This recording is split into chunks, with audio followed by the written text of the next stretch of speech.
धन्यवाद देना चाहता हूं कि बहुत ही महत्वपूर्ण और देश के लिए और बड़ी आबादी के लिए भारतीय जनता पार्टी की सरकार में एक और बिल आया है, क्योंकि मेरे से पूर्व में जो हमारे साथी बोले हैं वो माननीय सदस्य हमारे साथ नहीं, लेकिन मैं उनके बहुत सारी बातों से सहमत हूं। और अध्यक्ष महोदय, मैं देख रहा हूं जो एक्स कांग्रेस वाले वो ज्यादा बोल रहे हैं।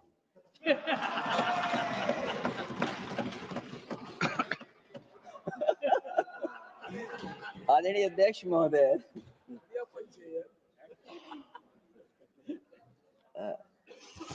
अध्यक्ष महोदय, जो आज बिल पेश हुआ है, मैं हिंदी और अंग्रेजी को जो कुछ समझ सकता हूं वो यही मैं कह सकता हूं कि माननीय मंत्री जी ने ये कहा कि ये उम्मीद है।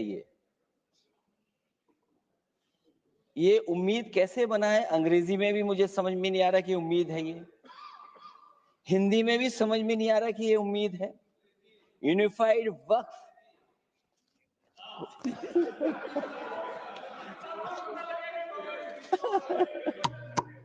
अध्यक्ष महोदय, यूनिफाइड वक्फ मैनेजमेंट अध्यक्ष महोदय, ये अध्यक्ष महोदय, मैं समझ सकता हूं कि मैं वो बात छेड़ना नहीं चाहता था, लेकिन क्या करूं, मजबूरी है अब। अध्यक्ष महोदय, अभी माननीय सदस्य लोग ये कह रहे हैं कि हमारे सदस्य नहीं है यहां पर जो हमारे साथी हैं, लेकिन अध्यक्ष महोदय मैं ये कहना चाहता हूं, अध्यक्ष महोदय मैं ये कहना चाहता हूं, ये जो बिल लाया जा रहा है, भारतीय जनता पार्टी में एक मुकाबला चल रहा है। भारतीय जनता पार्टी के अंदर मुकाबला चल रहा है कि खराब हिंदू कौन बड़ा है। और ये बात अध्यक्ष महोदय मैं ऐसे ही नहीं कह रहा हूं। जो पार्टी ये कहती हो कि दुनिया की सबसे बड़ी पार्टी है, अध्यक्ष महोदय वो अपना राष्ट्रीय अध्यक्ष नहीं चुन पाए अभी तक। अध्यक्ष महोदय, अध्यक्ष महोदय, भारतीय जनता पार्टी क्या है?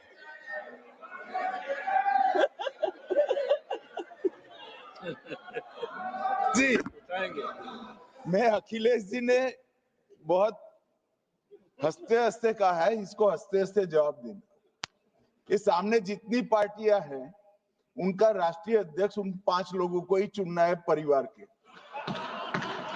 हमें माननीय अध्यक्ष जी करोड़ों सदस्यों में से 12-13 करोड़ सदस्य प्रक्रिया कर कर चुनना है तो देर लगती है।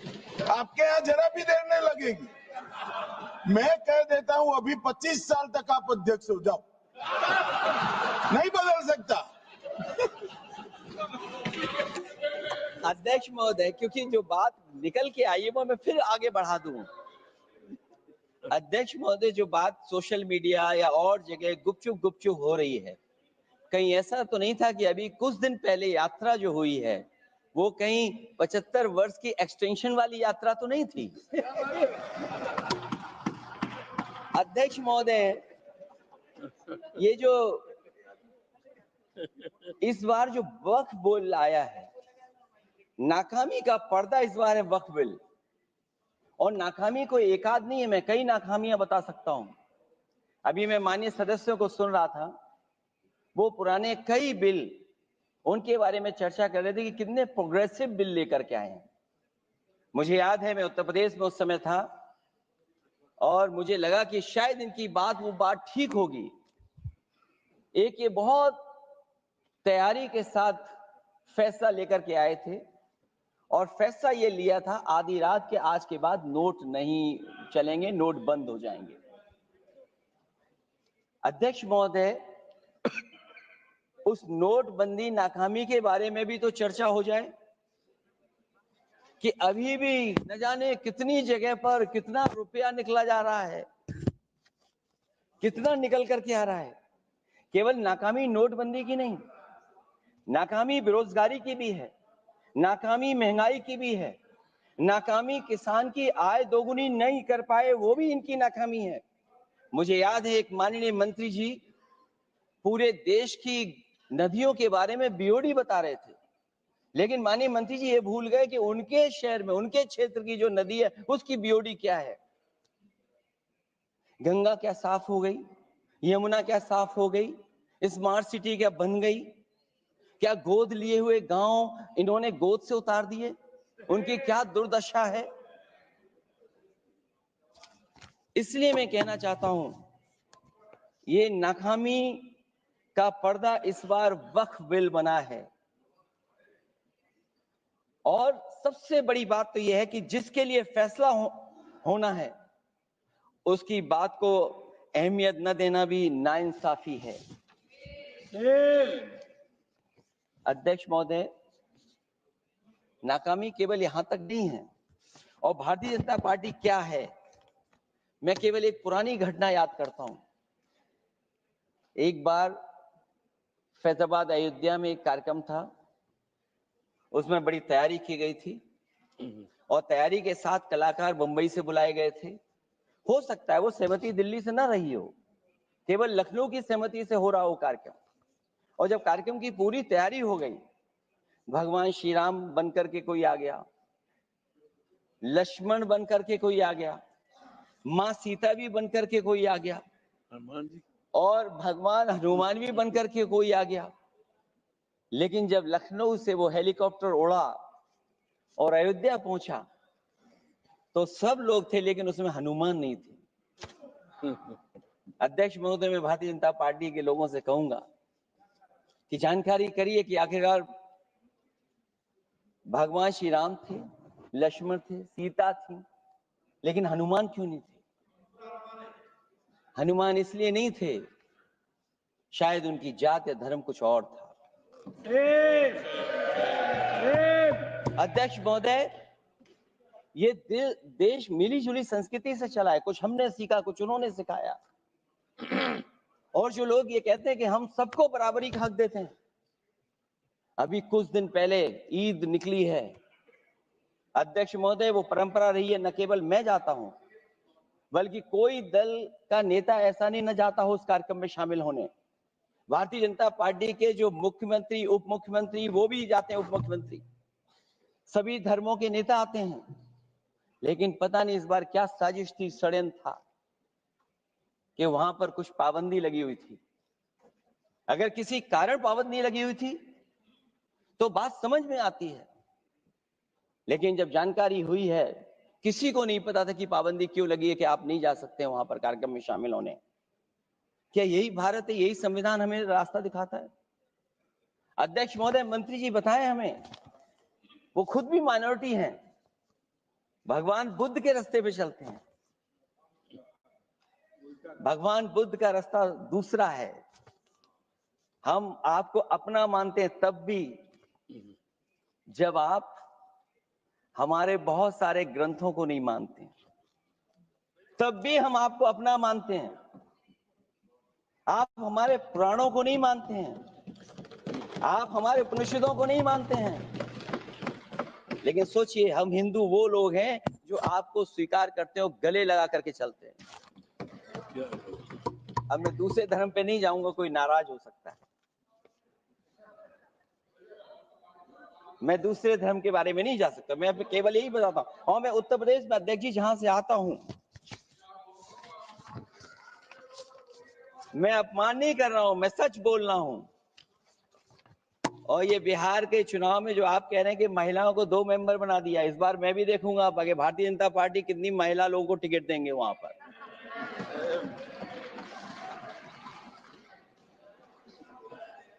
अध्यक्ष महोदय, भाजपा जब भी कोई नया बिल लाती है तो वो अपनी नाकामी छुपाती है।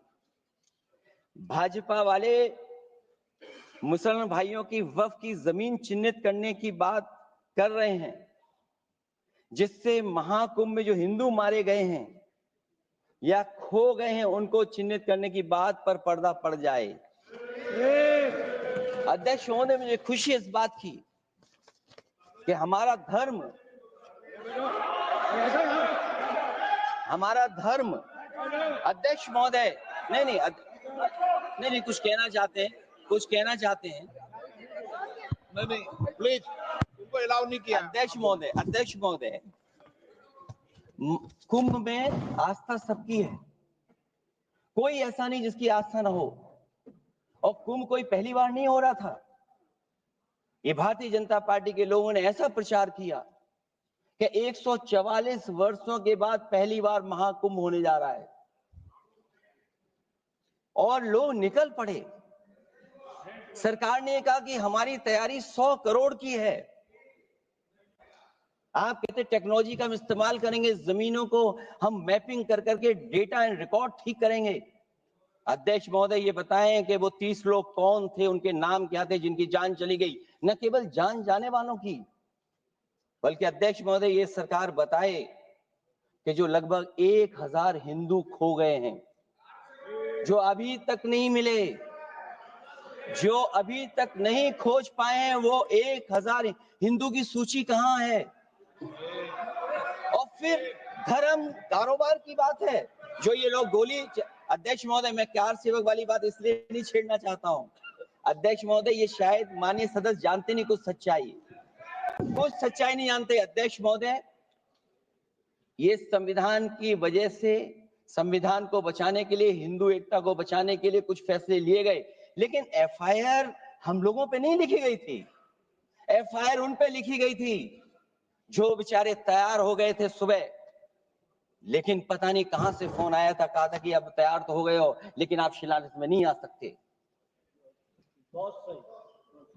इसलिए बात को इधर से उधर नहीं में ले जाना चाहता। अखिलेश जी जरा वक्त पे भी आ जाओ। अच्छा, वक्त पे आ रहा हूं।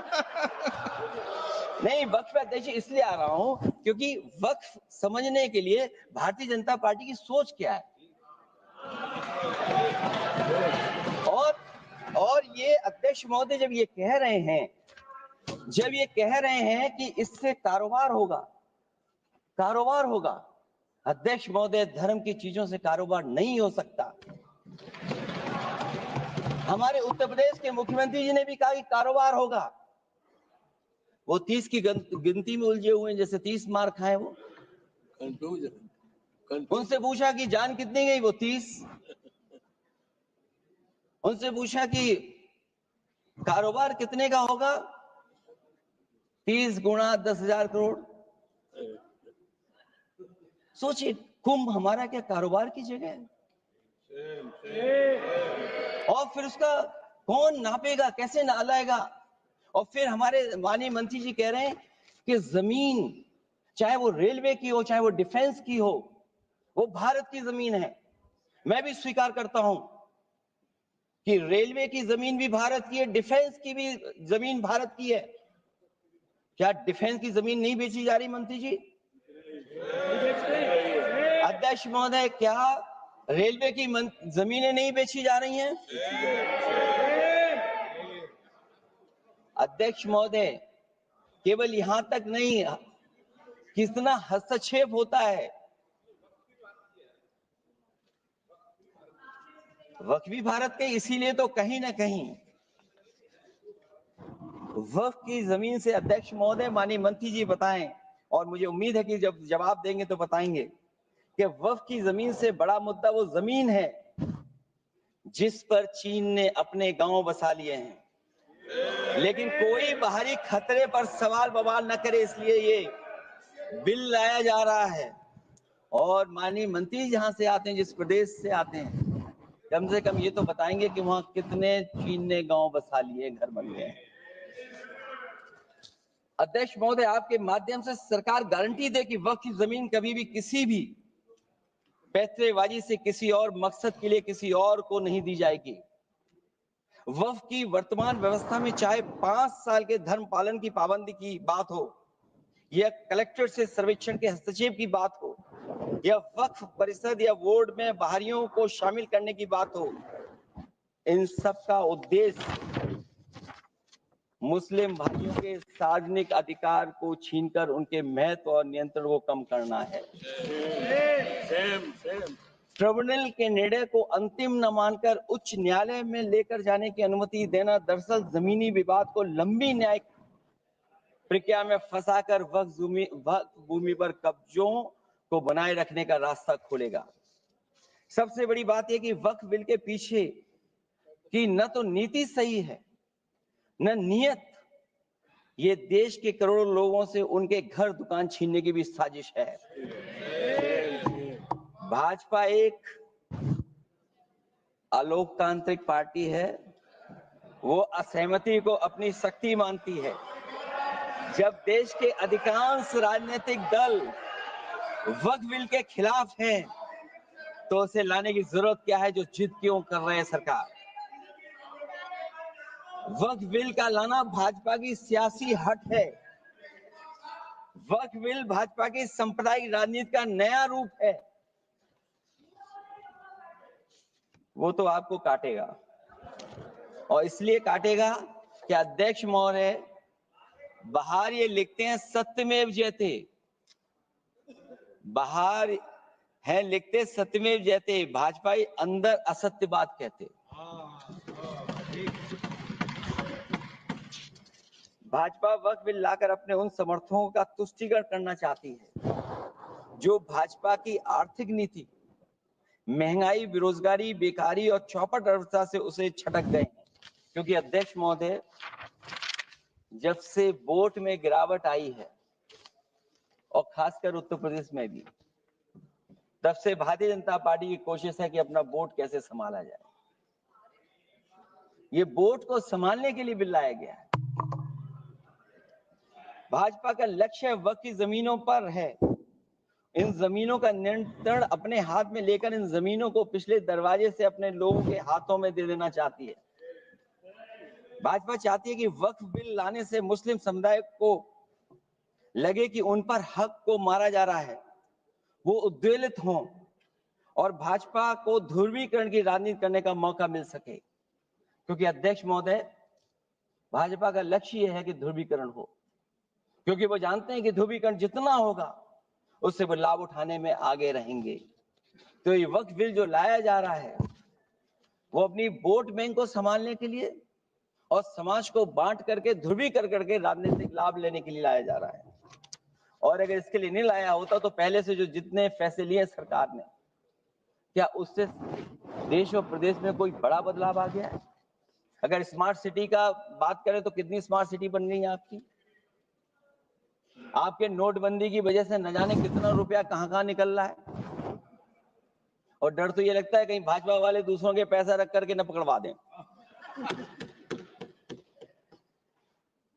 वक्फ बिल के आने से पूरी दुनिया में एक गलत संदेश भी जाएगा। इससे देश की सेकुलर इमेज को बहुत धक्का लगेगा। वक्फ बिल भाजपा की नफरत की राजनीति का एक और अध्याय है। मैं अंत में कहना चाहता हूं कि अभी तो आपने साथी संभाल लिए हैं, एक साथी तो मुझे दिखाई नहीं दे रहा है, और हमारे जिनका हमने सम्मान किया हमें कहां ले गया और हमें यहाँ छोड़ गए। आप हमें छोड़ गए, हमें देखिए सभापति महोदय देखिए राजनीति क्या है। हमने आपका हाथ पकड़ा और हम यहाँ आ गए, और आप हमारा हाथ छुड़ा करके वहां चले गए। इसलिए देखिएगा कब हमारा इनका हाथ मिल जाए। और मैं अध्यक्ष सभापति महोदय ये कहना चाहता हूं कि वक्फ बिल भाजपा के लिए वाटरलू साबित होगा, क्योंकि ऊपर से तो हाँ हाँ कह रहे हैं, लेकिन अंदर ही अंदर बहुत सारे साथी सहमत नहीं है। मैं अंत में इतना ही कहना चाहता हूं कि ये वक्फ बिल जो लेकर के आए कोई उम्मीद लेकर के नहीं आ रहा है। ये सोची समझी रणनीति का हिस्सा है, क्योंकि इनका जो बोर्ड बिखर गया है, ये मुस्लिम में भी बंटवारा चाहते हैं। मुस्लिम इस्लाम धर्म में कहीं बंटवारा नजर नहीं आता है, लेकिन इनकी कोशिश है कि इस बिल के माध्यम से हम मुस्लिम भाईचारा में भी बंटवारा करते हैं। बंटवारा तो पीडीए करेगा। अभी देखिएगा सभापति महोदया, हमारे एक सदस्य कह रहे थे कि चुनाव बहुत अच्छा होता है। इनसे बेहतर किसने चुनाव देखा होगा? चलिए धन्यवाद। वोट ही नहीं डालने दिया। कंप्लीट करिए चलिए माननीय सभापति महोदया, मैं धन्यवाद देता हूं। मैं और अपने दल और साथियों के साथ कहता हूं कि समाजवादी पार्टी बिल का विरोध करती है। वोट पड़ेगा तो हम इसके खिलाफ वोट डालने जा रहे हैं। माननीय सदस्य श्री कल्याण बनर्जी जी। Thank you, madam. On behalf of All India Trinamool Congress, under the leadership of the Mamata Banerjee, I strongly oppose the bill in entirety. Madam, the spirit of my speech is, तू हिंदू बनेगा ना मुसलमान बनेगा, इंसान की औलाद है, इंसान बनेगा. Madam, this present bill covers importantly two areas of the Waqf. One, manage religious affairs of Waqf board. One of the arena is to manage control supervision of the religious aspects of the Muslim. Two, providing power to the state government to decide the disputes in respect of the Waqf property, including land and building. Article 26 of the Constitution of India provides that, subject to public order, morality and health, every religious denominations or any section thereof shall have the right, A, to establish and maintain institution for religious and charitable purpose, B, to manage its own affairs in matter of religion, C, to own and acquire movable and immovable property, D, to administer such property in accordance to such law. Madam, the Waqf is an institution for religious and charitable purpose. The Muslim have constitutional right to manage its own affairs in the matter of religion because Waqf property belongs to Allah. They have also the right to administer such property. The purpose of the bill is a clear breach of the right of the Muslims to perform their religion duty, to manage their religious affairs, and therefore completely in violation of Article 26 of the Constitution of India. The bill hits basic structure of the Constitution. Madam, under Article 246, sub-Article 1, the Parliament has an exclusive power to legislate a law under 7th schedule of list 1, and under Article 246, sub-Article 3, the state is having the power, state legislature is having the power to legislate the law, exclusive power. Sir, excuse me, sir. That is to say, land comes under list 2, under entry 18 of the state lists. Lands and buildings vested in or in the possession of the state comes under entry 35 of the list 2 of the state list. In the proposed Waqf Bill, the Parliament has no power to legislate any law in respect of the land and building vested in possession of the state in respect of the Waqf property, because the state is only having power to legislate such law. Therefore, the Parliament is now encroaching upon the power of the state legislation in deciding the question of the land and building of the Waqf. Thus, it is completely unconstitutional and divorce the Article 246, sub-Article 3 of the Constitution of India. This is also hits the basic structure of the Constitution. By exercising any power under list 1 or list 3, state legislative power under list 2 cannot be encroached. There is a difference between a Waqf recognized by the Muslim law and religious endowment and recognized by Hindu law on the one hand and public charitable trust as contemplated by the English law on the other. The question has been considered by the Privy Council in Vidya Bharuti Tirtha versus Gulsami Ayar, long before. Mr. Amir Ali, who delivered the judgment of the board, observed that it is to be remembered that a trust in the sense in which the expression is used in English law, when the gift is directly to an idol or a temple, the season to complete the gift is necessarily effected by human agency. called by whatever name, he is only the manager or custodian of the idol or the institution. In no case is the property conveyed to or vested in him. Similarly, that is a basic difference. The Honorable Minister, he was speaking about the Hindu trust. The Muslim law relating to trust differs fundamentally from the English law. Hindu trust follows the English law. Muslim law doesn't follow English law. That is a basic difference. Mr. Amir Ali said the Mohammedan law owes its origin to a rule laid down by the Prophet of Islam and means the tying up of a property in the ownership of God the Almighty and the devotion of the prophets for the benefit of the human beings. As a result of the creation of a waqf, अध्यक्ष महोदय, मैं कहना चाहता हूं, ये जो bill लाया जा रहा है, भारतीय जनता पार्टी में एक मुकाबला चल रहा है। भारतीय जनता पार्टी के अंदर मुकाबला चल रहा है कि खराब हिंदू कौन बड़ा है। और ये बात अध्यक्ष महोदय मैं ऐसे ही नहीं कह रहा हूं। जो पार्टी ये कहती हो कि दुनिया की सबसे बड़ी पार्टी है, अध्यक्ष महोदय वो अपना राष्ट्रीय अध्यक्ष नहीं चुन पाए अभी तक।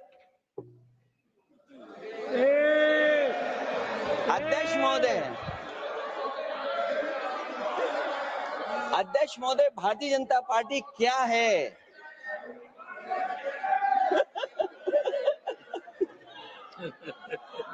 जी, मैं अखिलेश जी ने बहुत हंसते हंसते कहा है, इसको हंसते हंसते जवाब देना।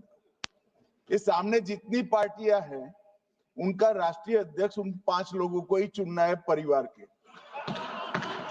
हमें माननीय अध्यक्ष जी करोड़ों सदस्यों में से 12-13 करोड़ सदस्य प्रक्रिया कर कर चुनना है तो देर लगती है। आपके यहाँ जरा भी देर नहीं लगेगी।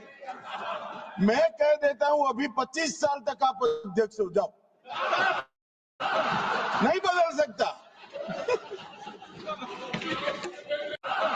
नहीं बदल सकता। अध्यक्ष महोदय, क्योंकि जो बात निकल के आई है वो मैं फिर आगे बढ़ा दूं। अध्यक्ष महोदय, जो बात सोशल मीडिया या और जगह गुपचुप हो रही है, कहीं ऐसा तो नहीं था कि अभी कुछ दिन पहले यात्रा जो हुई है वो कहीं 75 वर्ष की एक्सटेंशन वाली यात्रा तो नहीं थी?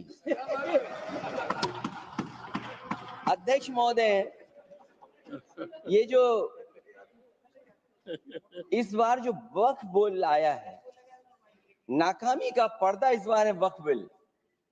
और नाकामी को एक आध नहीं है, मैं कई नाकामियां बता सकता हूं। अभी मैं माननीय सदस्यों को सुन रहा था, वो पुराने कई बिल उनके बारे में चर्चा कर रहे थे कि कितने प्रोग्रेसिव बिल लेकर के आए हैं। मुझे याद है मैं उत्तर प्रदेश में उस समय था और मुझे लगा कि शायद इनकी वो बात ठीक होगी। एक ये बहुत तैयारी के साथ फैसला लेकर के आए थे और फैसला ये लिया था आधी रात के आज के बाद नोट नहीं चलेंगे, नोट बंद हो जाएंगे। अध्यक्ष महोदय, उस नोटबंदी नाकामी के बारे में भी तो चर्चा हो जाए कि अभी भी न जाने कितनी जगह पर कितना रुपया निकला जा रहा है, कितना निकल करके आ रहा है। केवल नाकामी नोटबंदी की नहीं, नाकामी बेरोजगारी की भी है, नाकामी महंगाई की भी है, नाकामी किसान की आय दोगुनी नहीं कर पाए वो भी इनकी नाकामी है। मुझे याद है एक माननीय मंत्री जी पूरे देश की नदियों के बारे में बीओडी बता रहे थे, लेकिन माननीय मंत्री जी ये भूल गए कि उनके शहर में, उनके क्षेत्र की जो नदी है उसकी बीओडी क्या है। गंगा क्या साफ हो गई? यमुना क्या साफ हो गई? स्मार्ट सिटी क्या बन गई? क्या गोद लिए हुए गांव इन्होंने गोद से उतार दिए? उनकी क्या दुर्दशा है? इसलिए मैं कहना चाहता हूं, ये नाकामी का पर्दा इस बार वक्फ बिल बना है। और सबसे बड़ी बात तो यह है कि जिसके लिए फैसला होना है उसकी बात को अहमियत न देना भी नाइंसाफी है। अध्यक्ष महोदय, नाकामी केवल यहां तक नहीं है। और भारतीय जनता पार्टी क्या है, मैं केवल एक पुरानी घटना याद करता हूं। एक बार फैजाबाद अयोध्या में एक कार्यक्रम था, उसमें बड़ी तैयारी की गई थी और तैयारी के साथ कलाकार मुंबई से बुलाए गए थे। हो सकता है वो सहमति दिल्ली से ना रही हो, केवल लखनऊ की सहमति से हो रहा हो कार्यक्रम। और जब कार्यक्रम की पूरी तैयारी हो गई, भगवान श्री राम बनकर के कोई आ गया, लक्ष्मण बनकर के कोई आ गया, मां सीता भी बनकर के कोई आ गया, और भगवान हनुमान भी बनकर के कोई आ गया। लेकिन जब लखनऊ से वो हेलीकॉप्टर उड़ा और अयोध्या पहुंचा तो सब लोग थे, लेकिन उसमें हनुमान नहीं थे। अध्यक्ष महोदय, मैं भारतीय जनता पार्टी के लोगों से कहूंगा कि जानकारी करिए कि आखिरकार भगवान श्री राम थे, लक्ष्मण थे, सीता थी, लेकिन हनुमान क्यों नहीं थे? हनुमान इसलिए नहीं थे, शायद उनकी जात या धर्म कुछ और था। अध्यक्ष महोदय, ये देश मिली जुली संस्कृति से चला है। कुछ हमने सीखा, कुछ उन्होंने सिखाया। और जो लोग ये कहते हैं कि हम सबको बराबरी का हक देते हैं, अभी कुछ दिन पहले ईद निकली है। अध्यक्ष महोदय, वो परंपरा रही है, न केवल मैं जाता हूं, बल्कि कोई दल का नेता ऐसा नहीं न जाता हो उस कार्यक्रम में शामिल होने। भारतीय जनता पार्टी के जो मुख्यमंत्री, उप मुख्यमंत्री, वो भी जाते हैं, उप मुख्यमंत्री, सभी धर्मों के नेता आते हैं। लेकिन पता नहीं इस बार क्या साजिश थी, षड्यंत्र था कि वहां पर कुछ पाबंदी लगी हुई थी। अगर किसी कारण पाबंदी लगी हुई थी तो बात समझ में आती है, लेकिन जब जानकारी हुई है, किसी को नहीं पता था कि पाबंदी क्यों लगी है, कि आप नहीं जा सकते वहां पर कार्यक्रम में शामिल होने। क्या यही भारत है, यही संविधान हमें रास्ता दिखाता है? अध्यक्ष महोदय, मंत्री जी बताएं हमें, वो खुद भी माइनॉरिटी हैं, भगवान बुद्ध के रास्ते पे चलते हैं। भगवान बुद्ध का रास्ता दूसरा है। हम आपको अपना मानते हैं तब भी जब आप हमारे बहुत सारे ग्रंथों को नहीं मानते, तब भी हम आपको अपना मानते हैं।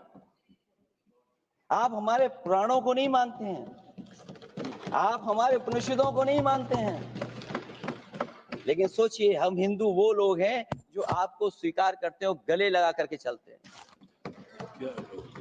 अब मैं दूसरे धर्म पे नहीं जाऊंगा, कोई नाराज हो सकता है। मैं दूसरे धर्म के बारे में नहीं जा सकता, मैं केवल यही बताता हूं। और मैं उत्तर प्रदेश में, अध्यक्ष जी, जहां से आता हूं,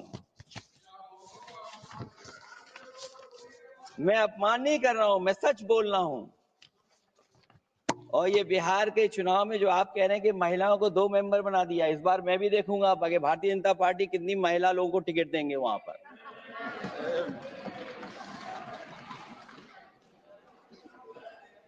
अध्यक्ष महोदय, भाजपा जब भी कोई नया बिल लाती है तो वो अपनी नाकामी छुपाती है।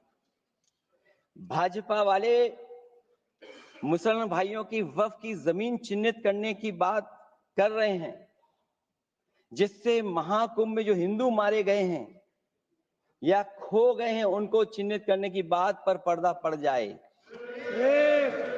अध्यक्ष महोदय, मुझे खुशी इस बात की कि हमारा धर्म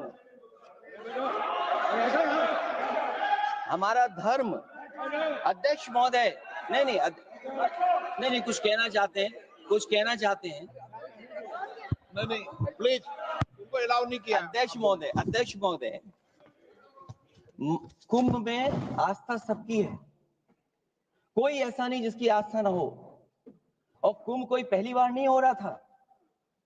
ये भारतीय जनता पार्टी के लोगों ने ऐसा प्रचार किया कि 144 वर्षों के बाद पहली बार महाकुंभ होने जा रहा है,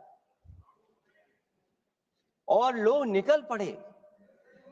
सरकार ने कहा कि हमारी तैयारी 100 करोड़ की है।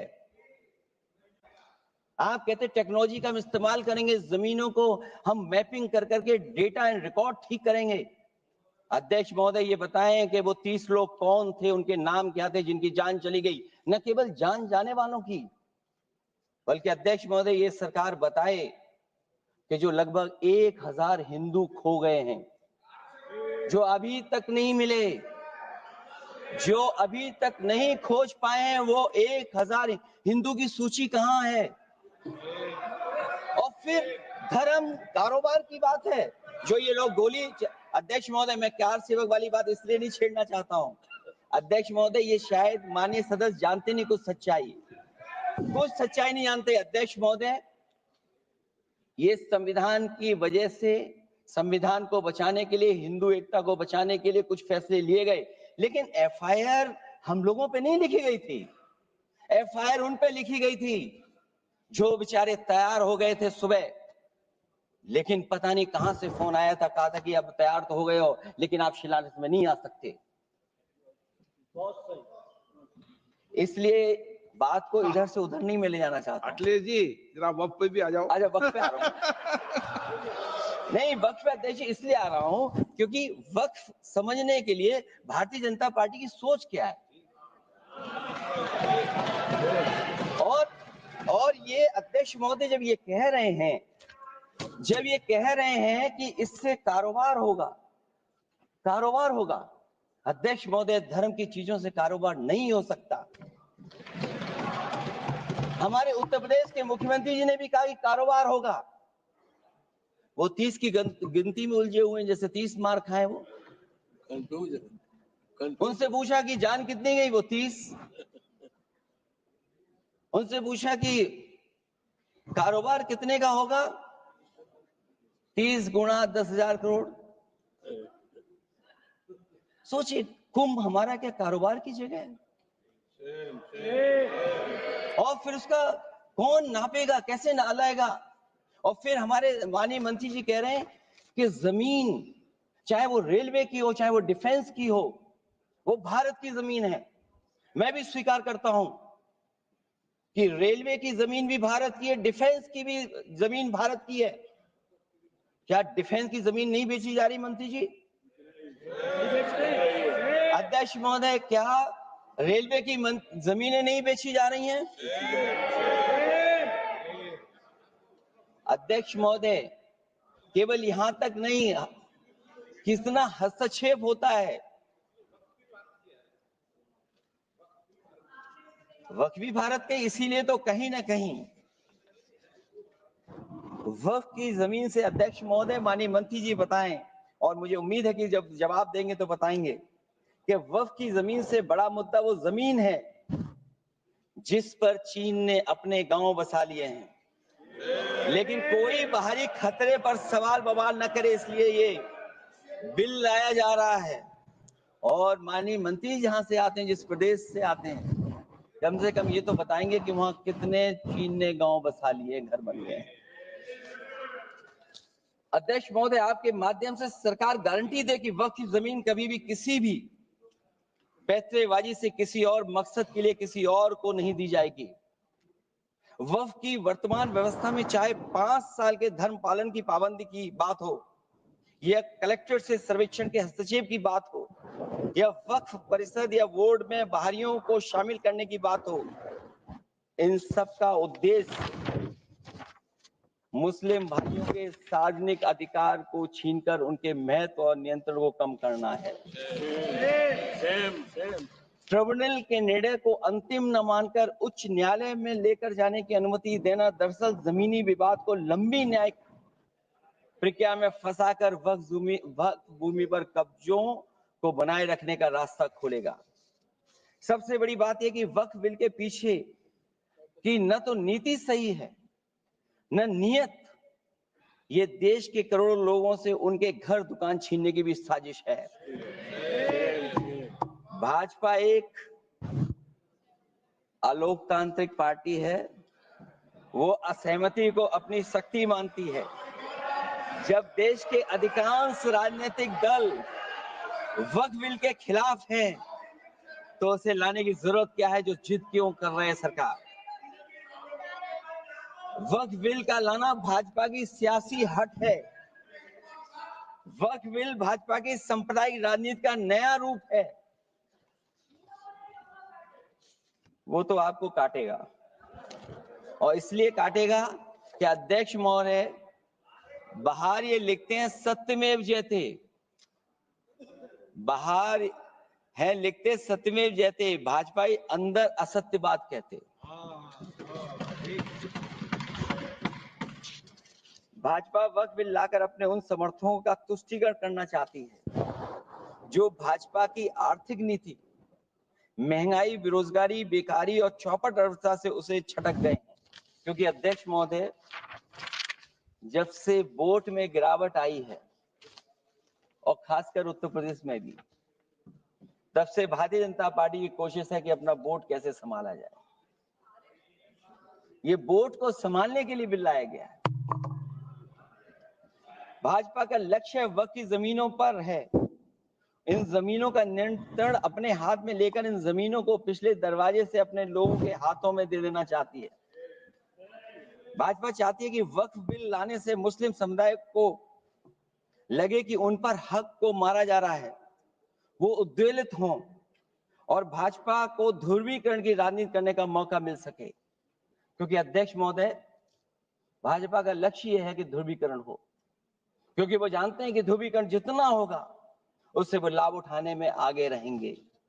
तो ये वक्फ बिल जो लाया जा रहा है वो अपनी वोट बैंक को संभालने के लिए और समाज को बांट करके ध्रुवीकरण करके राजनीतिक लाभ लेने के लिए लाया जा रहा है। और अगर इसके लिए नहीं लाया होता तो पहले से जो जितने फैसले लिए सरकार ने, क्या उससे देश और प्रदेश में कोई बड़ा बदलाव आ गया है? अगर स्मार्ट सिटी का बात करें तो कितनी स्मार्ट सिटी बन गई है आपकी? आपके नोटबंदी की वजह से न जाने कितना रुपया कहां निकल रहा है। और डर तो ये लगता है कहीं भाजपा वाले दूसरों के पैसा रख करके न पकड़वा दें। वक्फ बिल के आने से पूरी दुनिया में एक गलत संदेश भी जाएगा। इससे देश की सेकुलर इमेज को बहुत धक्का लगेगा। वक्फ बिल भाजपा की नफरत की राजनीति का एक और अध्याय है। मैं अंत में कहना चाहता हूं कि अभी तो आपने साथी संभाल लिए हैं, एक साथी तो मुझे दिखाई नहीं दे रहा है, और हमारे जिनका हमने सम्मान किया हमें कहां ले गए आप, और हमें यहाँ छोड़ गए आप, हमें छोड़ गए। हमें देखिए सभापति महोदय देखिए राजनीति क्या है। हमने आपका हाथ पकड़ा और हम यहाँ आ गए और आप हमारा हाथ छुड़ा करके वहां चले गए। इसलिए देखिएगा कब हमारा इनका हाथ मिल जाए। और मैं अध्यक्ष सभापति महोदय ये कहना चाहता हूं कि वक्फ बिल भाजपा के लिए वाटरलू साबित होगा, क्योंकि ऊपर से तो हाँ हाँ कह रहे हैं लेकिन अंदर ही अंदर बहुत सारे साथी सहमत नहीं है। मैं अंत में इतना ही कहना चाहता हूं कि ये वक्फ बिल जो लेकर के आए कोई उम्मीद लेकर के नहीं आ रहा है। ये सोची समझी रणनीति का हिस्सा है, क्योंकि इनका जो वोट बिखर गया है, ये मुस्लिम में भी बंटवारा चाहते हैं। मुस्लिम इस्लाम धर्म में कहीं बंटवारा नजर नहीं आता है, लेकिन इनकी कोशिश है कि इस बिल के माध्यम से हम मुस्लिम भाईचारा में भी बंटवारा करते हैं। बंटवारा तो पीडीए करेगा। अभी देखिएगा सभापति महोदय, हमारे एक सदस्य कह रहे थे कि चुनाव बहुत अच्छा होता है। इनसे बेहतर किसने चुनाव देखा होगा? चलिए धन्यवाद। वोट ही नहीं डालने दिया। चलिए सभापति महोदय, मैं धन्यवाद देता हूं। मैं और अपने दल और साथियों के साथ कहता हूं कि समाजवादी पार्टी जिनका विरोध करती है, वोट पड़ेगा तो हम इसके खिलाफ वोट डालने जा रहे हैं। माननीय सदस्य श्री कल्याण बनर्जी जी। Thank you, madam. On behalf of All India Trinamool Congress, under the leadership of the Mamata Banerjee, I strongly oppose the bill in entirety.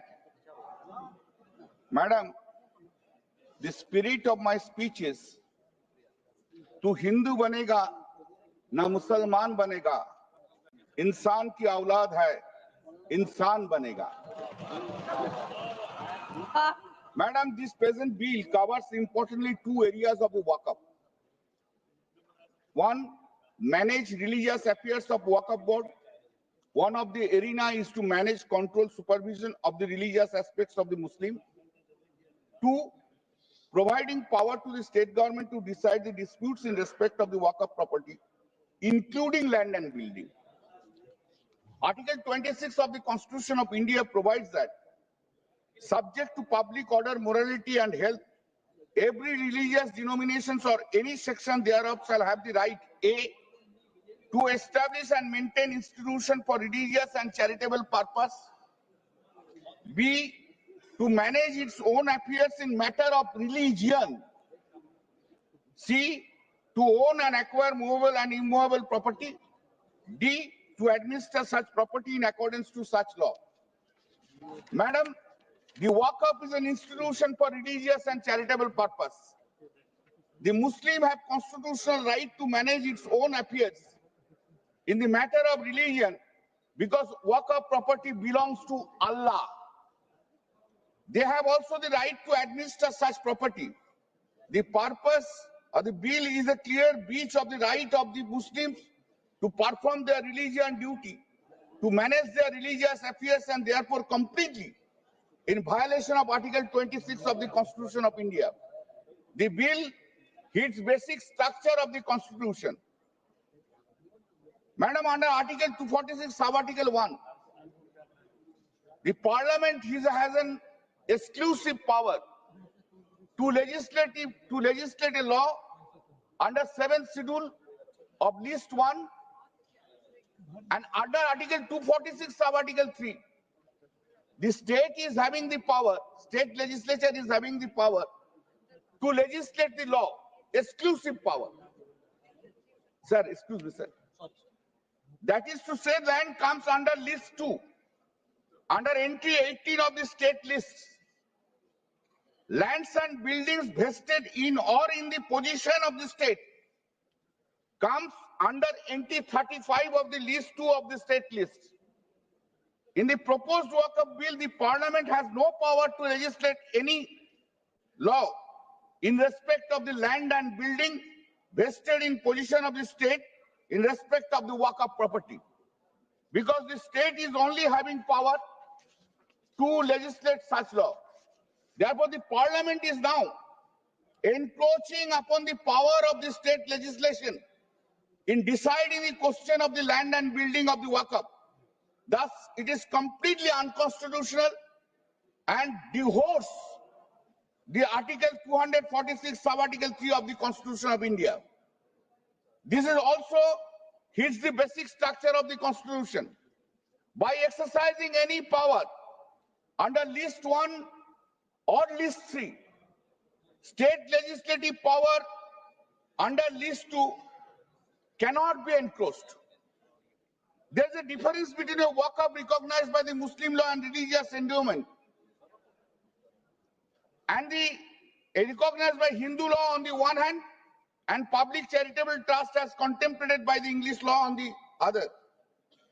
The question has been considered by the Privy Council in Vidya Bharati Tirtha versus Bulsami Ayar, long before. Mr. Amir Ali, who delivered the judgment of the board, observed that it is to be remembered that a trust in the sense in which the expression is used in English law, when the gift is directly to an idol or a temple, the season to complete the gift is necessarily effected by human agency, called by whatever name he is only the manager or custodian of the idol or the institution. In no case is the property conveyed to or vested in him. Similarly, that is a basic difference. The Honorable Minister, he was speaking about the Hindu trust. The Muslim law relating to trust differs fundamentally from the English law. Hindu trust follows the English law.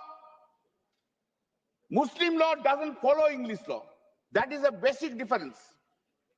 Mr. Amir Ali said the Mohammedan law owes its origin to a rule laid down by the Prophet of Islam and means the tying up of a property in the ownership of God the Almighty and the devotion of the profits for the benefit of the human beings.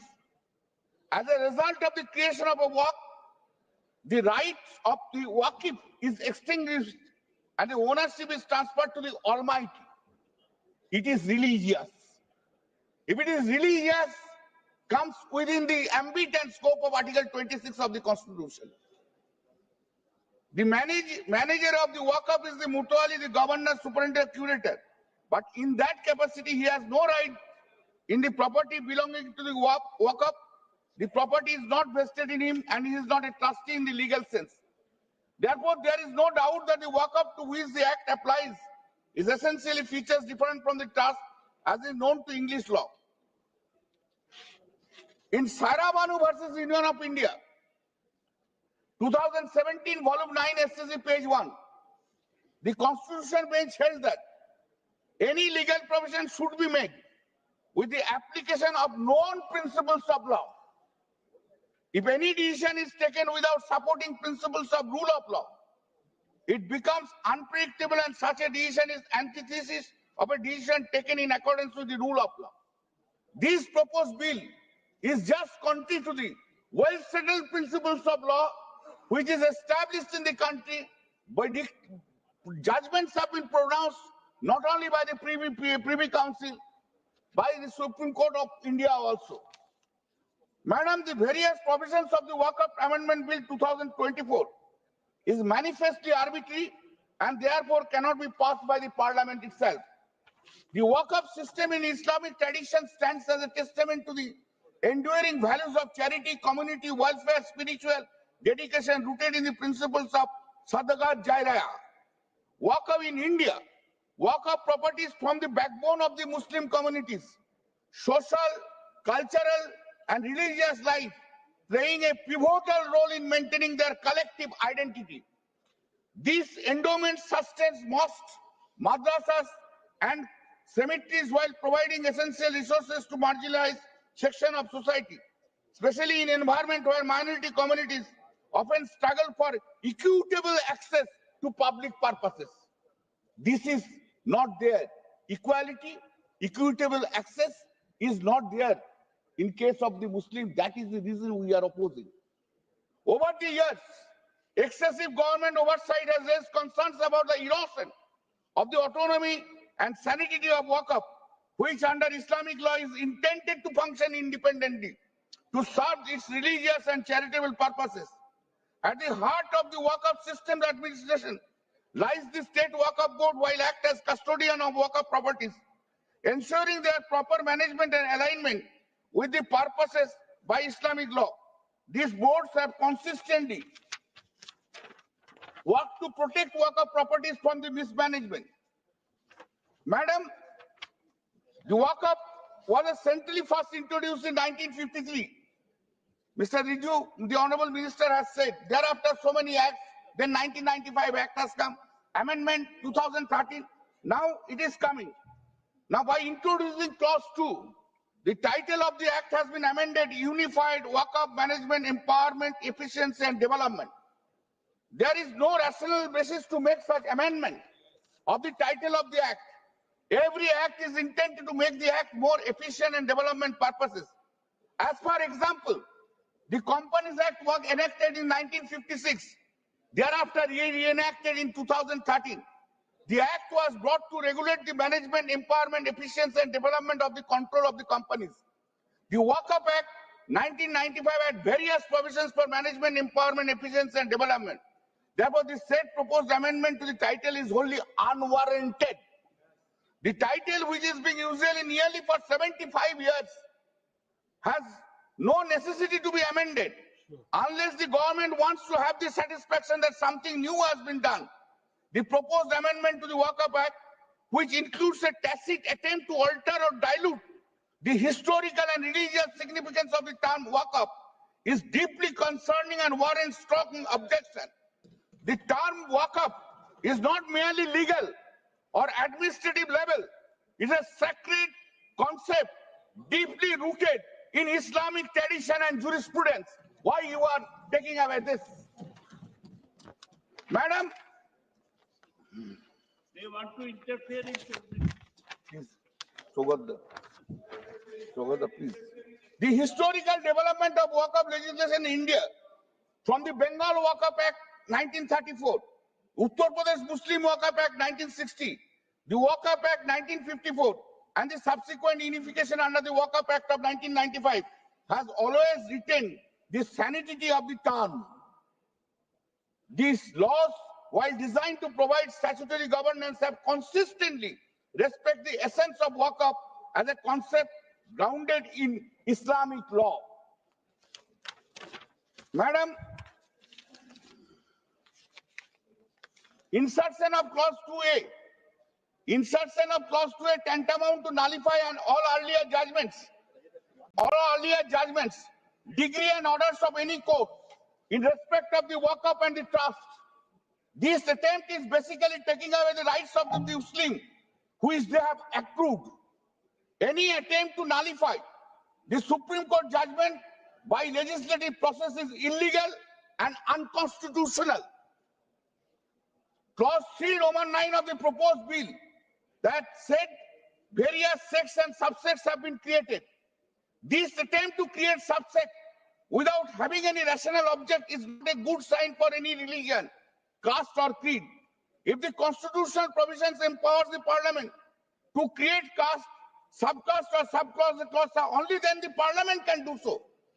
Like the scheduled caste created inside Hindus, but the constitutional provision does not empower the parliament under the guise of the Waqf Amendment Bill 2024, create Aga Khani Waqf, Bora Waqf, etc. The intention to legislate such kind of classification of Waqf board based on subsects, the ruling party in the government is having evil intention. If the title speaks about unification, creation of various Waqf board on the basis of subsect itself creates a de-unification between the sects and subsects of the Muslims. Madam, clause 3FA of the said proposed bill defines government organization including municipalities and panchayat and autonomous bodies of the state and central government to a part 9A of the constitution. Under the scheme of part 9A, the municipalities and the panchayats are self-government and autonomous bodies. How the properties of the self-government bodies can be treated as a government properties, madam? In a constitutional provision, it has made it. By this law, panchayat and municipality has been described as a government properties. It is not a government properties, local self-government bodies. Therefore, there is a distinction. Therefore, this provision is bad. Madam, introduction of definition of the government property seems to be mischievous. Why Waqf will be allowed to define government property? This is an attempt to legalize illegal occupation or Waqf property by government organizations. Another sin is there. In our JPC, we have said repeatedly, give us the data what the government has occupied the property. Nothing is there. And in Rajasthan, it is extreme cases. 80% of the property of the Rajasthan, Waqf property has been occupied by the Rajasthan government itself. Practicing Islam for at least 5 years is a precondition for making Waqf is thoroughly unreasonable, irrational and manifest arbitrary. Under the scheme of the Constitution of India, no person can be compelled to practice his own religion. If no person can be compelled to practice his own religion, then such persons cannot be debarred either to offer his property to God or whether he is Hindu or Muslim or any other religion. Practicing religion means day-to-day performance of his religious duty. In a secular democratic country like us, no one can compel to perform any religious duty. Even such a provision cannot be made either in the Constitution or in any other statute. No mandatory provision can be made for practicing Islam for at least 5 years for making Waqf. Even if I discharge my religious duty on my own at any place, I cannot be compelled to speak whether I am performing religious duty or not performing the same. Who is anyone can ask me whether I am performing religious duty or non-religious duty? Is it not a violation of a constitutional right? What the Constitution has given you the power to say, to ask me the question, I am discharging religious duty or not discharging the religious duty? A man can believe in performance of religious duty at any point of time of his life, any point of time, before death even. Performing of a religious duty cannot be the basis belonging to that religion. Even in a Hindu mandir which is governed by an act, like Puri Jagannath temple or Kashi Vishwanath temple, there is no such provision that any person practicing Hindu for at least 5 years and then only can donate anything to the deity. Madam, I can't donate. If I want to donate, it's my choice. How my choice can be controlled? I can donate to Hindu mandir. I donate to everywhere. I donate in Hindu mandir. I donate in Muslim property. I donate in the Christian property. I donate in the Buddhist property. I donate everywhere. I donate beggars. I donate everywhere. How can you control this act? How can I control? By reason of insertion of this clause, no other person of a religion can make over any property to Waqf. The proposed amendment is thoroughly misconceived, arbitrary, irrational, and therefore violates Article 14 of the Constitution of India. Under clause 3, Roman 9b, existing clause CR1 has been omitted. That means Waqf by user is being taken away. Waqf by user is a long-standing practice of Muslims. In our country, Waqf by user is a very common practice, and decades after decades, rather time immemorial. Waqf by user is a practice. The concept of Waqf by user was recognized in our country in the case of courts of words for the property of Magdam Hassan Baksa versus Illahi Baksa and others. 1912, SCC online, page 45. Madam, the Honorable Apex Court in the matter of Sayyid Muhammad Salih Labbai, dead by LR and others versus Muhammad Hanifa versus LR and others, 1976, 4 SCC 780. In paragraph 34, 36, and paragraph 39, categorically accepted this Waqf by user. The necessary is necessary in case of prayers offered in congregation. A single Muslim can also offer his prayers with or without an imam, but if prayer is in a congregation of a Jannat are offered only behind an imam who leads the prayers. And Islam is an extremely modern and liberal religion.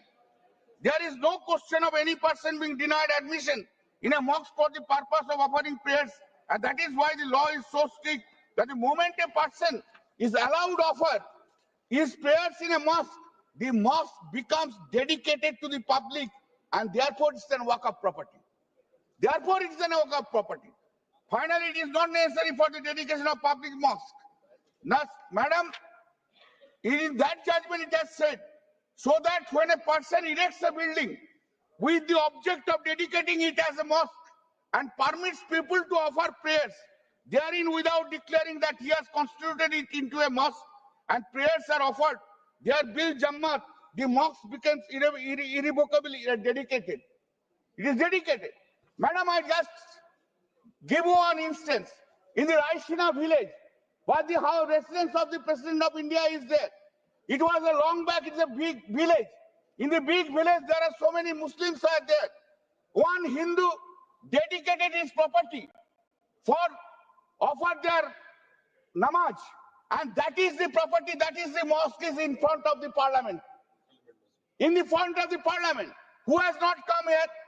All Abdul Kalam Azad, so all important political leaders, including Bhutto, and the Imam of that is sitting here as one of our colleagues, member of parliament. If prayers are offered once in a mosque, it is sufficient to constitute a good dedication. Dedication has been clearly said. Paragraph 39 of the judgment, that the founder must declare his intention to dedicate a property for the purpose of mosque. No particular form of declaration is necessary. The declaration can be presumed from the conduct of the founder, either express or implied.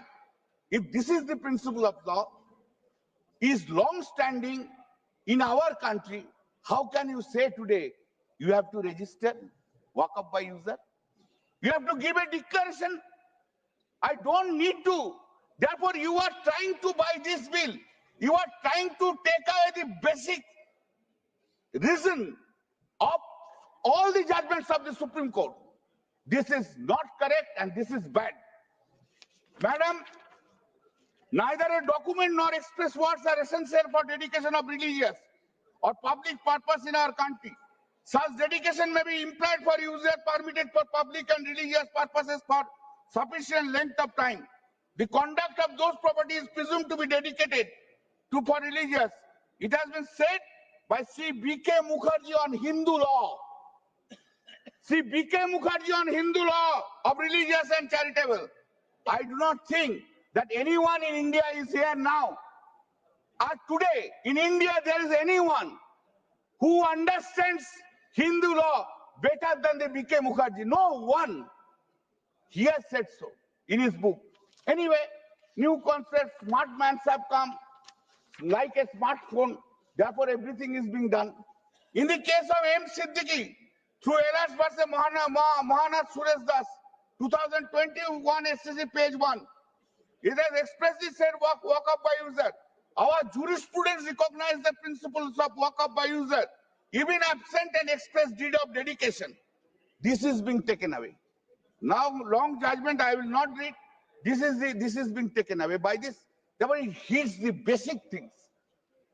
Clause 3, subclause 5 of the said proposed bill. The verbal declaration of walk-up has been taken away.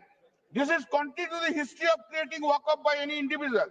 Several properties are dedicated as walk-up by a good number of persons to be made as walk-up property.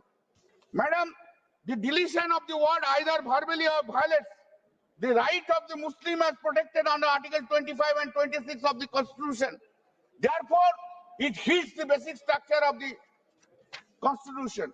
In Commissioner of Police versus Acharya Jagadish and the Abbuddhota 2004-12 SCC 770, it comes from our state. When CPM was in a power, they killed Ananda Margis. In that case, this judgment has come. The protection guaranteed under Article 25 and 26 of the Constitution is not confined to matters of doctrine of belief, but extends to act done in purpose of religion, and therefore contains a guarantee for rituals, observances, ceremonies, and mode of worship which are essential or integral part of religion. What is work then? It's an integral part of the religion. Madam, essential part of religion means the core beliefs upon which a religion is founded. Core belief of the Muslim is that Allah is there. I am dedicated my property to the Allah. Therefore, it's a work of property. It is upon the consensus essential power practice that the superstructure of religion is built, without which religion will be no religion. Madam, nobody can say that essential part or practice of one's religion has changed from a particular date or by an event. The proposed amendment clause 3 proceeds with the assumption that work-up are riddled with the issues of mismanagement. It appears that primary basis of the assumption, very important, the very primary basis of the assumption is the quantum of pending litigation surrounding work-up. If the basis of identifying body as mismanaged in the amount of litigation that is pending against in this cannot be a rational basis of determining the standard of management of body. In fact, the Honorable High Court of Delhi in the case of Union of India, Kiran Manua, they has given the details of the pending cases.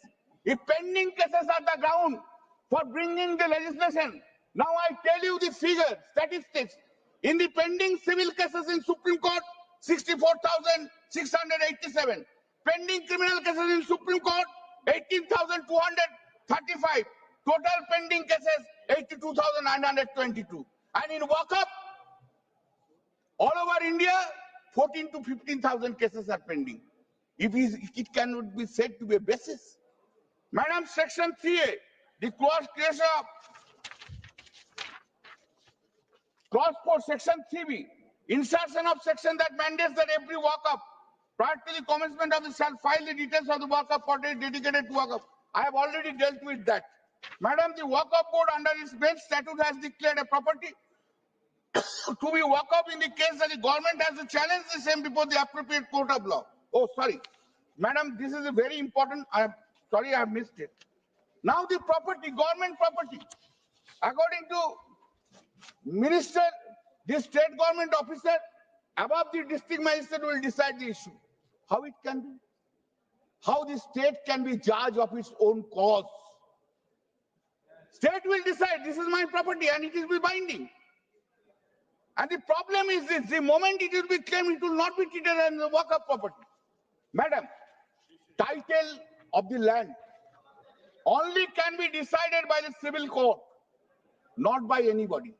And this title, this land, the power which has been given to decide the land, whether it's a government land or not, that is covered by the state list under entry 18 and entry 35. That is the list 2 of the 7th schedule. Parliament has no power to legislate law in respect of that. If the Waqf board under its main statute has declared a property to be Waqf, in this case the government has to challenge the same before the appropriate court of law. By amending this law, this cannot be done. A person cannot be judge of his own cause. It has to be gone to the civil court. It is well-known principles. Everyone knows about it, that it is with a dispute on the civil law and is there. Who will decide? It will be decided by the civil court. The proviso itself indicates a predetermined mind of the government. Then the Waqf board itself is a statutory body. 3C4. If there is any wrong writing in the records of the Waqf board, that can be challenged by the government in accordance with law. The government cannot direct the Waqf board to make the correction. This itself is hit by the doctrine of dictation. Madam, apart from the survey, there are currently the Honorable Supreme Court time and again reiterated. Survey records, they are mostly relying. Madam, the Honorable Supreme Court time and again reiterated that revenue records are not documents of title and they do not vest the right of ownership as a property to the individual named in the land record.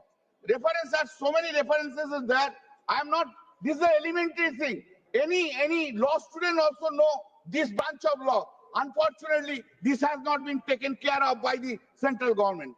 Clause 5E, the proposed amendment amounts to create subclause among the Muslims for the purpose of giving birth to give this dispute. Clause 9 of the proposed bill provides to clause 9 is totally unacceptable and it provides 2 members appointed under the subsection shall be non-Muslim. The exclusion of Muslim, the exclusion of Muslim community persons from holding the post of 2 members in the Waqf board is hit by Article 14 of the Constitution of India, which provides equal opportunity to everyone. In the case of Hindu temples, the non-inclusion of Hindus cannot be imagined. We can't imagine. For example, under Section 6, subsection 2(1) of Uttar Pradesh Kashi Vishwanath Temple Act, it has been specifically mentioned that there are 3 eminent Hindu scholars well versed in the Hindu. A line has been set, a point has been taken to see these are the state law, but it is a central law. Law means within the ambit of Article 246 of the Constitution of India. Law doesn't mean beyond that 246. If a law is within the Article 246 of India, there cannot be discrimination between a state law and central law. This is kind of unthinkable stand has been taken. I cannot think about this. After long 44 years practice, I can't say, I can't think. No, it's a state law. It cannot be compared with the central law. What is that? Law is having its own force. Read Article 13 of the Constitution of India also. What is law? Madam, Clause 11 of the proposed bill seeking amendment of Section 14. That is amendment of original act suffers from same illegalities. Clause 14 of the proposed bill whereby Section 20A of the original act, that is removal of the chairperson by vote of no confidence, has been deleted. Such deletion is also improper, illegal, because if the chairperson does not enjoy the confidence of the other members, how can he sit there? It's a question of democracy. If the chairperson does not enjoy, madam, can you sit there if you don't enjoy the majority's confidence? If you cannot enjoy the majority's confidence, you have to leave. That is the democratic setup in our country. Madam, amendment of Section 36, subsection 3 is effectively taking away the power of the Waqf board. Regarding receiving of registration of Waqf, and such amendment has been empowered the central government in an indirect manner to control everything. All powers have been taken. Why you are not making it, the Honorable Minister? The Minister of Minorities will decide everything. He will be the supreme. Nothing is required. Finished. You can do it. Clause 20 of the bill amending of section 40 of the original act. If section 40 is deleted, Madam, the Waqf Board power itself will be teethless doll. If section 40 is amended and section 40 is taken away, the Waqf Board will be a teethless doll only. If section 40, then there is no necessity to keep the Waqf Board itself. Do not keep it. Keep the power with the minister of the central government. Minister will decide what is the necessity of the Waqf Board. Everything will be done by him. Because the power to regulate and statutory Waqf Board. This is complete. Madam, I will take some time, please. Complete reason I am reading very fast. I am going very fast. Waqf Board. The proposed amendment bill under clause 21 seeking amendment of section 46 of the original act once again empowers the central government to make regulations with respect to so and so. Therefore, state power has been taken away. Does it not violate the federal structure of this country? Every power of the state government has been taken away. Only central will do it. That cannot be, the violates the fundamental character of the Constitution. Clause 22, Amendment Section 47 of the Act. The proposed amendment empowers Central to call for the audit of any Waqf Board by the CAG. How the CAG can make an audit? CAG can make an audit in a case of consolidated fund. CAG can make an audit in a consolidated fund under the Constitution. How CAG can make an audit beyond the consolidated fund? This is absolutely illegal and improper. Madam, Section 50, under the existing provision of the Waqf Board, then comes Section 83. By the proposed amendment, the members of the tribunal have been reduced to 2 and 1 person having knowledge of Muslim law. This has been done, it has been amended. Now the tribunal to order is tribunal to High Court. Tribunal to High Court under appeal. Now it is a statutory appeal. There is no provision for condonation of delay if there is any delay is done. If a direct is a statutory appeal, you have not given any power to grant any interim relief to the persons. How can be an adequate remedy? Earlier it was there, one could have gone on Article 226 of the Constitution for a judicial review. And High Court is having the power to condone delay and also to pass an interim order. This power you have also taken away. Therefore, this provision is not an adequate remedy so far as the Waqf property is concerned. Madam, please. Madam, the High Court has not given any power. Madam, 107 and 108. I am going very fast. I am getting very fast. I am not taking even the water even. The proposed amendment has an effect on the decision to replace the survey commissioner. Then the under clause proposed section 107 of the act is deleted and thereby non-applicability of the limitation act. That is divorce. How the limitation act will be applied? If the limitation act will apply, so many disputes will come. This is the intention of the government. Open, sab खुलो अभी खुल दो रास्ता. India में चला लगा दो. हिंदू मुस्लिम लगा दो. यही तो इंटेंशन है उन लोग का. क्या होगा? This is not correct. This is completely bad. The proposed Waqf Act proposes significant. In Hemant Wajid sir has also criticized the concept of adverse possession as unjust, urging reforms to protect rightful property. Therefore, this is a clearly this is a clear attempt. This is a clear attempt on the part of the bill to curtail the right of the Muslims in our country. ये ठीक नहीं है, madam. Hindu या मुस्लिम का हक मत छेड़िए. अपनी कुर्सी के लिए जज्बात को मत छेड़िए एक जंग मिलजुल कर गरीबी के खिलाफ. दोस्त मेरे मजामी लगभग में मत छेड़िए. मैडम, हम अपनी जान का दुश्मन के अपना जान कहते हैं. मोहम्मद का इस मिट्टी के हिंदुस्तान कहता है. अब तो मजहब अब कोई ऐसा भी चलाया जाए जिसमें इंसान को इंसान बनाया है. Thank you madam. माननीय सदस्य श्री ए राजा जी.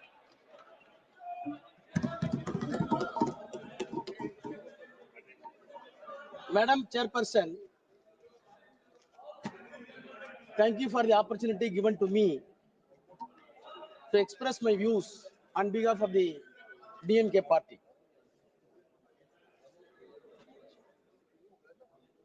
I have received the courageous speech of Honorable Minister with rapt attention, and I wondered where he got such a courage to explore the entire cock and bull stories in the parliament.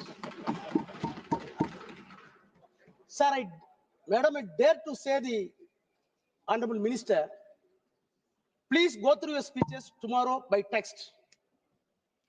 Compile the text and do tally with the JPC report and the documents submitted with the JPC. If it tallies, I will resign from this house. You recall your memory. When you introduced this bill, you said what prompted to introduce this bill.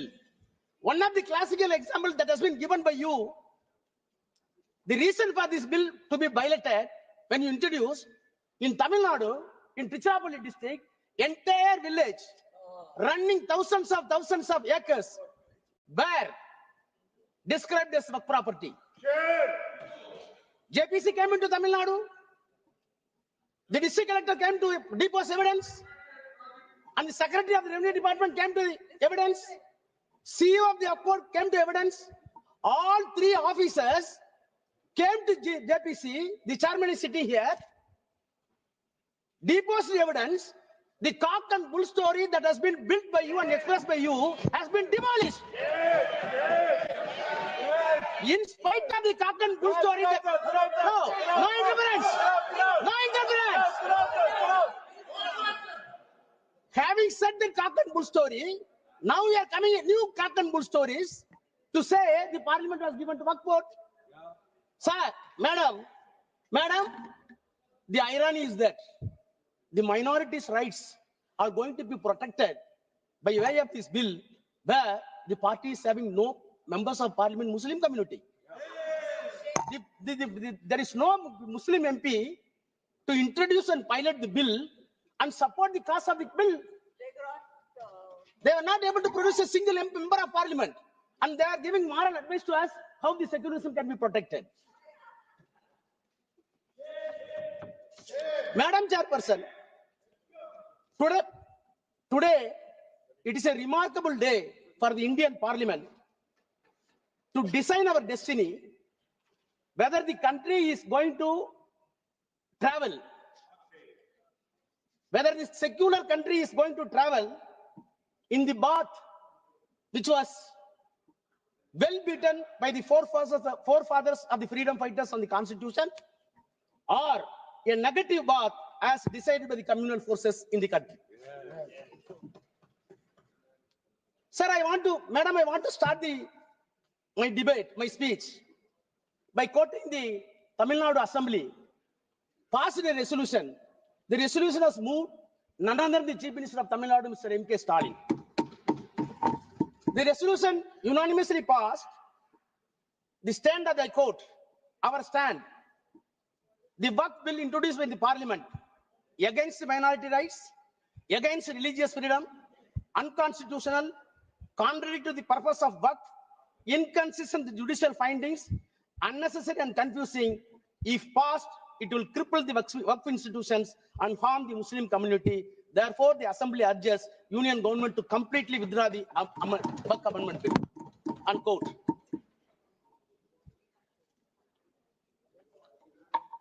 Madam Chairperson, is it not a paradoxical question that the political will, sovereign will of the entire country seems to be or deemed to be reflected in this house, whereas Tamil Nadu political will reflected in the state assembly is something not only inconsistent, completely diametrically opposite. This difference and diametrically opposite component is not going to be accepted by you, then there will be a question for integrity of this country. Please note it. Madam Chairperson, I want to take back the house in the year 1949, soon after the independence, when the constitution was made, the constitution making process was on. Of course, you will be happy that you wrote your own favorite leader, the Iron Man of this country, Sardar Vallabhbhai Patel, favorite leader of the government, they are celebrating with false claims. However, I want to put forth my views from the mouth of Sardar Vallabhbhai Patel, who was the chairman of the advisory committees for minorities in the Constitutional Assembly. He was the chairman. Who are all the members? President of India and President of the Assembly, Rajendra Prasad. Pandit Jawaharlal Nehru, later Prime Minister. Dr. Ambedkar and Dr. Munshi. Headed by Sardar Vallabhbhai Patel, the committee took a decision and a report was placed before the Constitutional Assembly. The Constitutional Assembly report was placed on 25th May 1949. He himself says, I quote, a committee of 5 persons was appointed by the advisory committee in which our revered president was also one of the members. Pandit Jawaharlal Nehru, myself, Mr. Munshi and Dr. Ambedkar were the members of the committee. The committee met and made its report in February, unquote. Finally, he placed the report and moved in the Constituent Assembly. What was his prayer when he was moving? I quote again. If they, that is Muslims, I quote, if they really have come honestly to the conclusion that in the changed conditions of this country, it is in the interest of the all to lay down real and genuine foundation of a secular state, then nothing is better for minorities than to trust the good sense and sense of the fairness of the majority and to place confidence in them. First part, unquote. Second part is very important. Again, I quote. So also, it is for us to happen to be the majority to think about what the minorities feel and how they are treated. But in the long run, it would be in the interest of the all forget that there is anything like majority and minority, this country and that India, there is only one community. With these considerations, sir, I beg to move that report may be adopted, unquote. This is the voice of Sardar Vallabhbhai Patel in the Constitution Assembly. You are celebrating Constitution. See, now the problem is we want to harvest the legacy of the Sardar Patel. Those who wanted the legacy of the Sardar Patel in the constitutional terms are opposing the bill. Those who wanted to erect the statue of Vallabhbhai Patel and erase the concept of Vallabhbhai Patel wanted to support this bill. That is the problem. Sir, if I am permitted to go to the genesis of the work, which was originally enacted in the year 1954. After that, the act was amended frequently 59, 64, 69. Thereafter, comprehensive amendments were made in the year 1984. My sincere question to the Treasury benches and the Honorable Minister. Right from the 1984, whenever amendments were brought in this House, there was a basis. There were deliberations. There were consultations with stakeholders, which was appointed by either by the Parliament or by the President of India or the Prime Minister of India. 1984 amendment came into existence on the basis of the report submitted by the Waqf Inquiry Committee appointed by the Government of India in the 1970 by the Parliament.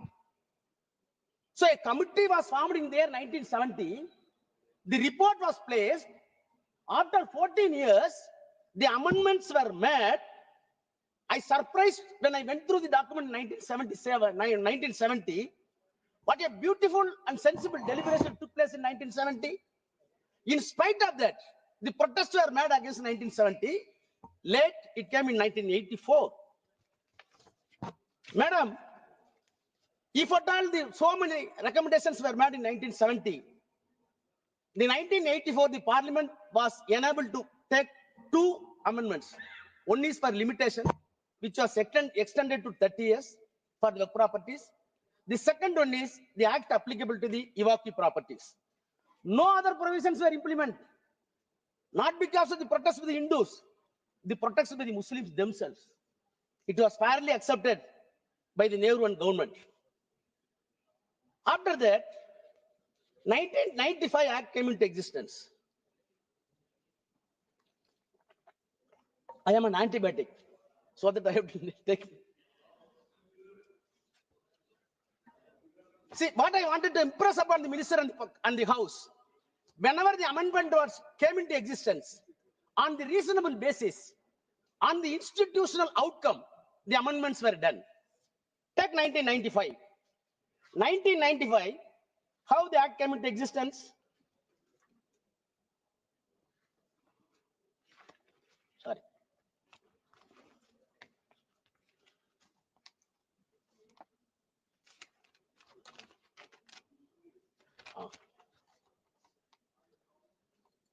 In 1985, the reason statement objection reason, para 2, I quote, comprehensive amendments of the Waqf Act were made in the year 1984, which were based largely on the recommendation of the Waqf Inquiry Committee set up in December 70 to inquire the administration of Waqf all levels and response to a demand made by the parliament members during the discussion of Waqf Bill. Only 2 amendments. Thereafter, the demand was made by the Muslim community to have a relook, and accordingly, it was placed in the parliament, and 1995 Act came into existence. Now again I come to 2013. 2013, on what basis? Para 2 of the reasons and objectives. The Prime Minister's High-Level Committee for Preparation of Report on Social, Economic and Educational Status of Muslim Community, in its report submitted to the Prime Minister on 17 November 2006, which is known as Sachar Committee report. So what I wanted to say, whether it is 84, whether it is 95, whether it is 2013, there were bases, there were consultations, there were consensus arrived.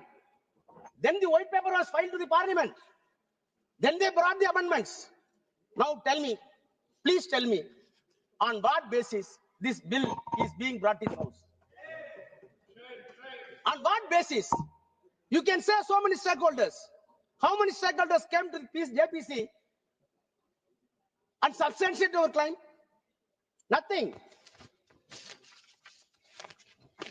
Sir, madam, all right.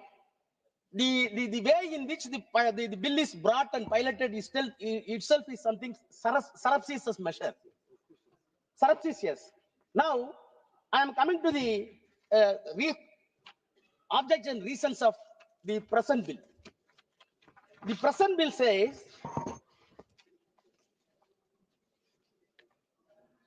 they are admitting, para 2, based on the recommendations of the high-level committee under the chairmanship of Justice Sachar and the report of the Joint Parliamentary Committee on Waqf, the Central Waqf Council, and after having detailed consultation and other stakeholders, comprehensive amendments were made in the year 2013. Your admission, unquote.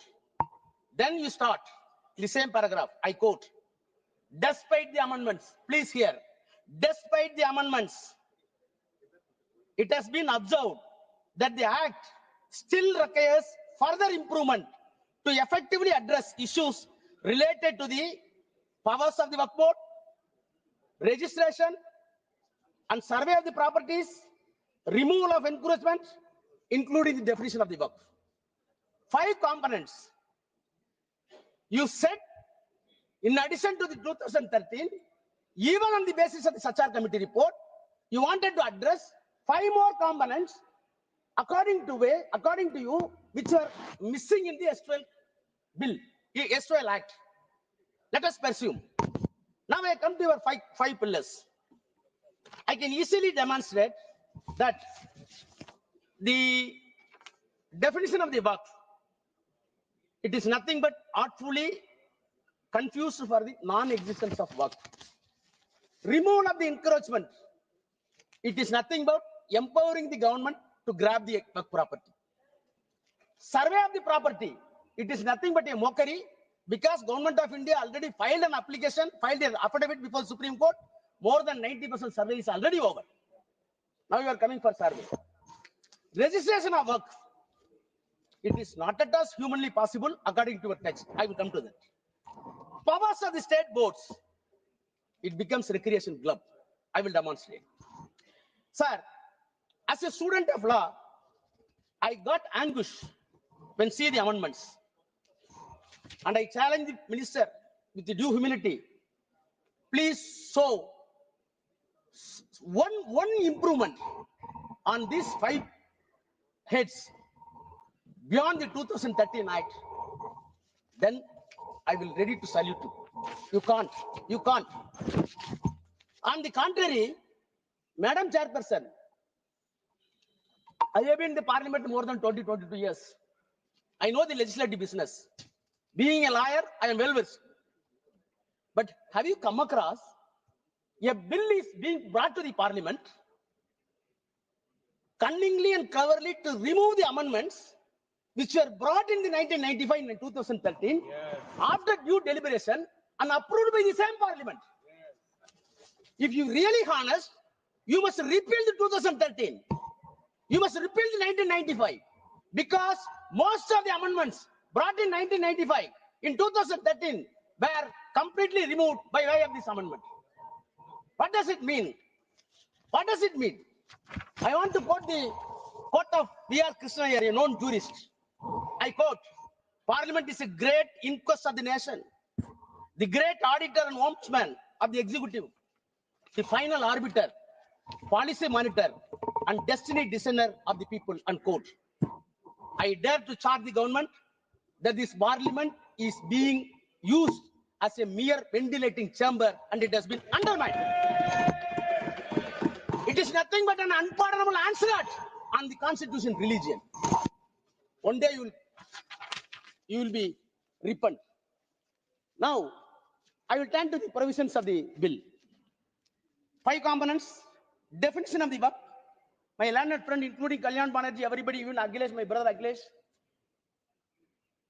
said about the practicing Islam.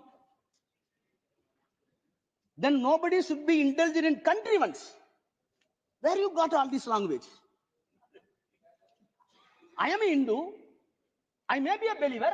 I may not be a believer. But when you're entrusting a property, you must measure my honesty, whether I'm honest or not. If I am a fraud, following the Hinduism is useless and nonsense. You never bother about the honesty and transparency. You are always concerned about only religion. That is the problem. Sir, I have not come across such a provision in any other law in any other country. So what has been the contrivance? How can you measure the contrivance?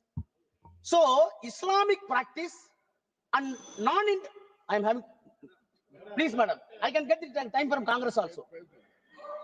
They accepted it. They accepted it. I am coming only definition. Then so see the definition of the Waqf itself, the attempt that has been made by the government, according to you were saying that not intended in contrivance, your entire attempt, I want to say it is nothing but a diabolical contrivance. Diabolical contrivance. Then you add new sentences.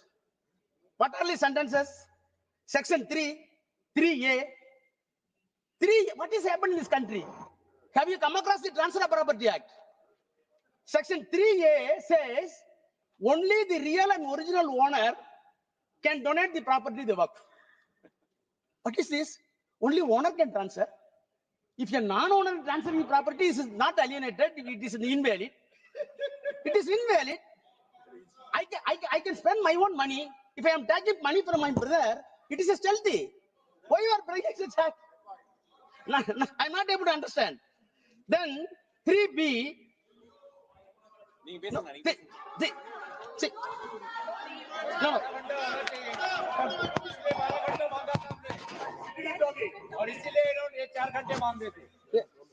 Madam, it's a serious issue. Now, all these things are introduced new. Subclass 3, 3C. Any government property identified or declared as Waqf property before or after the commencement of the act shall not be deemed to the Waqf property. How many lawyers in the house I didn't know? How government property identified and declared as a Waqf property. Who identified? Who declared? Who investigated? You will declare, you will identify, this property is my property, and it will not deemed as Waqf property.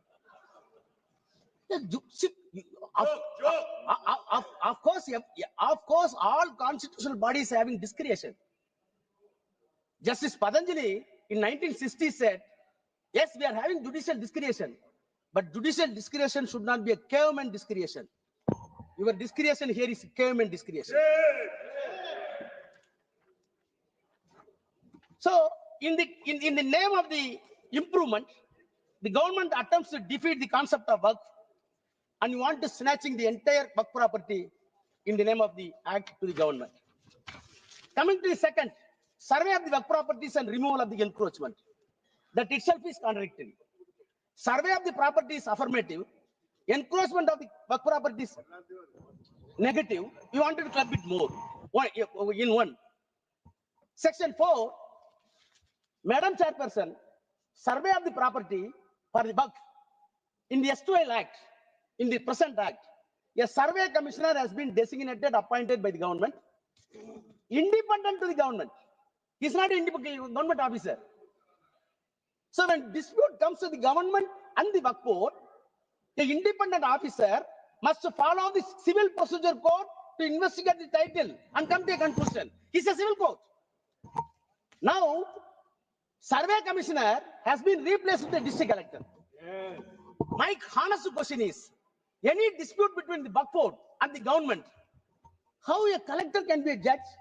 You know the principle of natural justice. No one can be a judge for his own cause. Yes. Same collector is sitting and he is deciding who is the owner of the property. Unknown to the law, unknown to the criminal jurisprudence, unknown to the entire legal fraternity. How collector can investigate? Then this bill want to revisit the encroachment. Survey is over, now encroachment. Please hear me. You said you wanted to revisit the enforcement according to recent object. Section 54 deals with encroachment. Please see your bill. Any small attempt, did you change a full stop and comma? Did you change a single letter in 54? You did not change anything, but you are claiming in the recent object that we wanted to revisit in the bill. On the contrary, what you did it, as my friend put it, 52A, you wanted to make very stringent laws to protect the minorities of the country. The S2L Act says, the present Act says, rigorous imprisonment and penalty. You are saying that it is simple regressment. Simple imprisonment. And the offense committed in the Waqf Board presently is cognizable and non-bailable. You are making it bailable. I want to recall the Bilkis Banu. The same thing is happened here also. The next, sir, then tribunals. In 1995 and 2013, Madam Chairperson, as a student of law, again saying, the creation of tribunal itself, we want to segregate the lengthy process of the judicial process in the civil court and high court and Supreme Court. That is why we have so many tribunals. Telecom tribunal is there, income tax tribunal is there. Why? There were a lot of cases in the civil court, district municipal court, subordinate court, then district court, then high court. So such a simple and peculiar matter should be referred to the specific court for which the Constitution permits you constitute a tribunal. You constitute a tribunal and very clearly said tribunal decision is final. Why it is final? Already survey commissioner has been conferred with the civil court. He is not an individual man. He is an institution under law. He is following CPC. When he is following Civil Procedure Code and Indian Evidence Act, the S2L Act, He himself in court, first court. The second court is tribunal. Third court, it is permitted in the law. On suo motu or on application, it can go to high court. Where is your problem? Where is your problem? But you wanted to say tribunal is not final, we will decide. What type of jurisprudence we are having? Then come to the registration. Madam, registration. 36-1. 36-1. Earlier, 5 minutes. Please, 5 minutes. I will take my time. So, no, if you, yes, minister is having patience. Registration. Okay, tell. Registration. Come to the registration. Come to the registration. Earlier, the Waqf property can be declared by virtue of section 36(1) as Waqf property after the due process.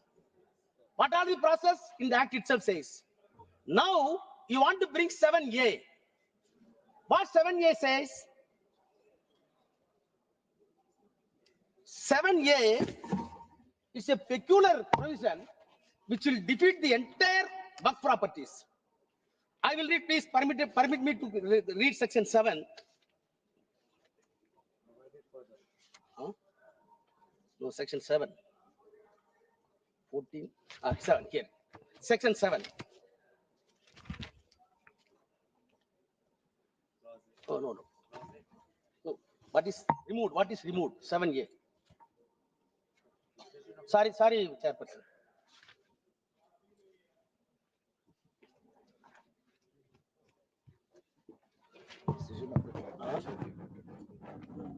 No. 7A, now, new provision. It shall not be registered, the property shall not be registered unless the dispute is decided by competent court. The power has been entrusted to the collector. Collector will hear the matter for registration. During the registration, any dispute is found, then the final decision will not be taken. It will be decided by the court. Which court? Up to Supreme Court. Thereafter, section 10, no suit, no appeal will lie upon that. What does it mean?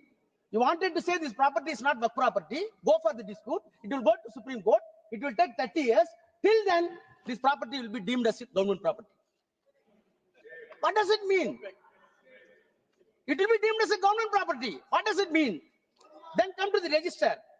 Register also completely impossible in way it was dropped. Madam Chairperson, the constitution of boards, all members have spoken about. I do not take much time.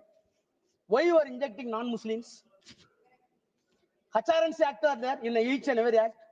Hindu Religious Endowment Board Act are there in all states, including Tamil Nadu. What happened in Tamil Nadu? In one temple, so many acres of lands were available under HRNC. Out of the income, HRNC board decided to run a arts college. Arts college. Recruitments were my professors. On merit, one Muslim came. Immediately, RSS and Hindu Munnani gave a categorical statement. It is our property.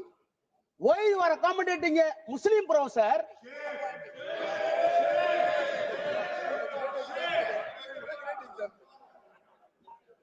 Now we are saying property is something different, religion is something different. Baba, don't teach lessons. My prayer is, our prayer is, religion is something different, politics is something different. Don't mix it. Don't mix it. That is our prayer. If you want to save this country with integration under this secular fabric, please segregate the politics and the religion. Now I come to, no, I'm concluding. Section 40, very important. Section 40, madam, any property of the work property converted into trust or converted into society's act, none other else, by the statutory bodies of the concerned state is a work property. If it is found by the board, then the board can initiate inquiry according to this act by way of survey and by way of the deciding title, and ultimately it comes to a conclusion it's work property. If it is not there, you leave it. Why you are removing this provision? What is the reason given to this? It was not at all deliberate in the JPC. Madam Chairperson, Madam, I am closing. Madam, 2 minutes, I am closing. Madam Chairperson, lastly, 108A, 108A, overriding power, that is a safeguard. Whatever be the special act, take it PCR Act, Prevention of Corruption, civil rights, take it SC/ST, take it dowry prohibition, whatever be the special legislation meant either by the assembly or by the parliament, such a overriding power must be there to protect the interests of the particular community. Yes. You are removing that. At last, soon after the independence, 1 minute, I am closing it. Soon after the independence, the Prime Minister of India, soon after the independence, please, you, one sentence I read to close. Soon after the independence, Prime Minister of India used to write all the chief ministers of India, all the states. I am quoting the official record. Letter to the chief ministers by the Prime Minister. I quote, I have a great deal of evidence to show an organization which is in the nature of a private army and which is definitely proceeding the strictest Nazi lines, even following the tyranny of organization. The Nazi party brought Germany to ruin, and I have little doubt if these tendencies are allowed to spread and increase in India, they would do enormous injuries to India. No doubt, India would survive, but she would be grievously wounded and would take long time to recover. Unquote. Who said it? Pandit Jawaharlal Nehru. What is the organization? RSS. thank you. I want this government. Don't go along with RSS. Come to conclusion. Excellent. Madam Chairperson, I rise today to talk about the Waqf Board Amendment Bill 2025. Madam, the Muslim community in our country needs to be provided with support for their upliftment. This minority community faces economic, educational, and social hardships. As per NSSO, nearly 31% of urban Muslims live below the poverty line, madam. Their average monthly per capita expenditure is among the lowest across all major religious groups. Despite continuous constituting 14% of the population, Muslims hold a mere 4 to 5% of government jobs and less than 3% in corporate employment. Their high dropout rates in secondary and higher education adds to their struggles, preventing their upward mobility, madam. Madam, there is a need to take care of their welfare and uplift the lives of the minorities. In the light of these challenges, the presence of the vast Waqf properties valued at over 1.2 lakh crores of rupees and covering approximately 36.18 lakh acres presents an opportunity for economic and social transformation, madam. However, these properties have largely been underutilized due to administrative inefficiencies and mismanagement, and several times with malified intentions. Our party firmly believes that these resources must be used for the welfare of the Muslim community, particularly the women, the youth, and the downtrodden, madam. Madam, there is a need to take care of welfare and the upliftment of the lives of the minorities. In support of this vision, we are the first party that advocated for the establishment of the Joint Parliamentary Committee. The functioning of the Joint Parliamentary Committee has been both extensive and transparent. The committee's engagement was one of the most inclusive in the entire parliamentary history. The committee engaged with 284 stakeholders, 25 state Waqf boards, 15 state governments, and various ministries. A total of 97.27 lakh representatives were received, considered, and discussed, madam. The deliberation spanned over 128 hours and 10 minutes. The result of this humongous exercise was the 944-page report and a revised bill with 14 amendments. Among these, our party, Telugu Desam Party, suggested 3 important amendments to ensure the welfare of Muslims. One crucial amendment ensured the prospective application of the Waqf by user clause. This means that all existing Waqf properties registered under this provision will remain protected, even without a Waqf deed. By ensuring this amendment, the TDP safeguarded the interest of the Muslim community and ensured that their properties shall remain intact. Our property, madam, also played a pivotal role in strengthening state authority regarding disputes over wrongful claims by the Waqf boards. We moved an amendment replacing the district collector with a designated officer above the rank of the collector to handle such disputes. This amendment empowered state governments to appoint a higher ranking officer, ensuring a more robust and fair and broader and larger resolution process, because we feel, madam, that there is a need to take care of the welfare and upliftment of the minorities. The TDP also proposed an amendment to extend the timeline for uploading work property documents on the central portal. Originally, the bill required registration within 6 months, but recognizing practical challenges, we pushed for an extension. The JPC accepted, we are thankful, our proposal, allowing the Waqf Tribunal to grant extensions in selected cases where valid reasons for delay exist. This ensures that all Waqf properties have sufficient time for proper registration. All this, madam, we do because we still feel that there is a need to take care of welfare and upliftment of the lives of the minorities. The TDP has put in effort to safeguard the Muslim interest and ensure their welfare. The YSRCP has merely played politics instead of working for the true development of the minorities in the state. Their representative on the JPC has attended just 18 of the 38 JPC meetings, whereas our party has attended close to 90% of the meetings to protect the rights of the minorities.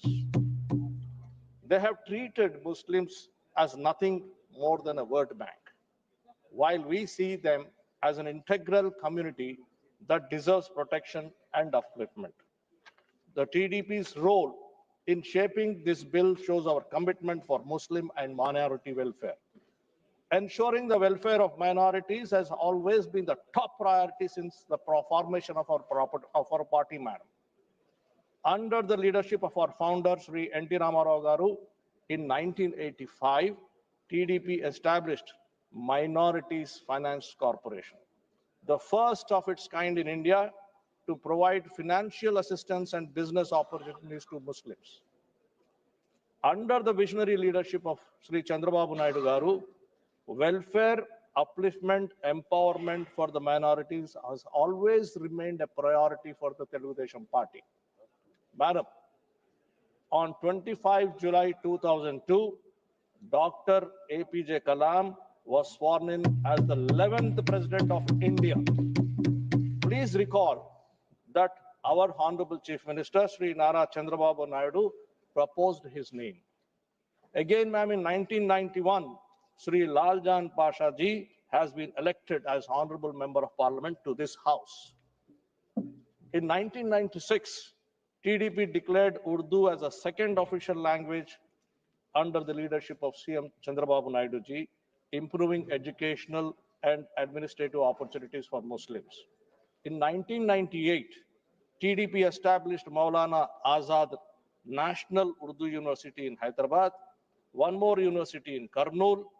In 2001, TDP established Hajj House in Hyderabad, one more in Vijayawada, and also launched air travel facilities. We introduced Ramzan Tofa scheme, providing financial assistance to 10 lakh Muslim families annually, spending 50 to 60 crore each year. Provided monthly salaries to imams and mozams ranging from 5,000 to 10,000. Spent 4,000 crores on minority welfare programs between 2014 and 2019, introduced the Dulhan scheme, offering financial aid of 163 crores to 32,722 brides. Started foreign education scheme, providing 10 lakh each to 500 Muslim students annually.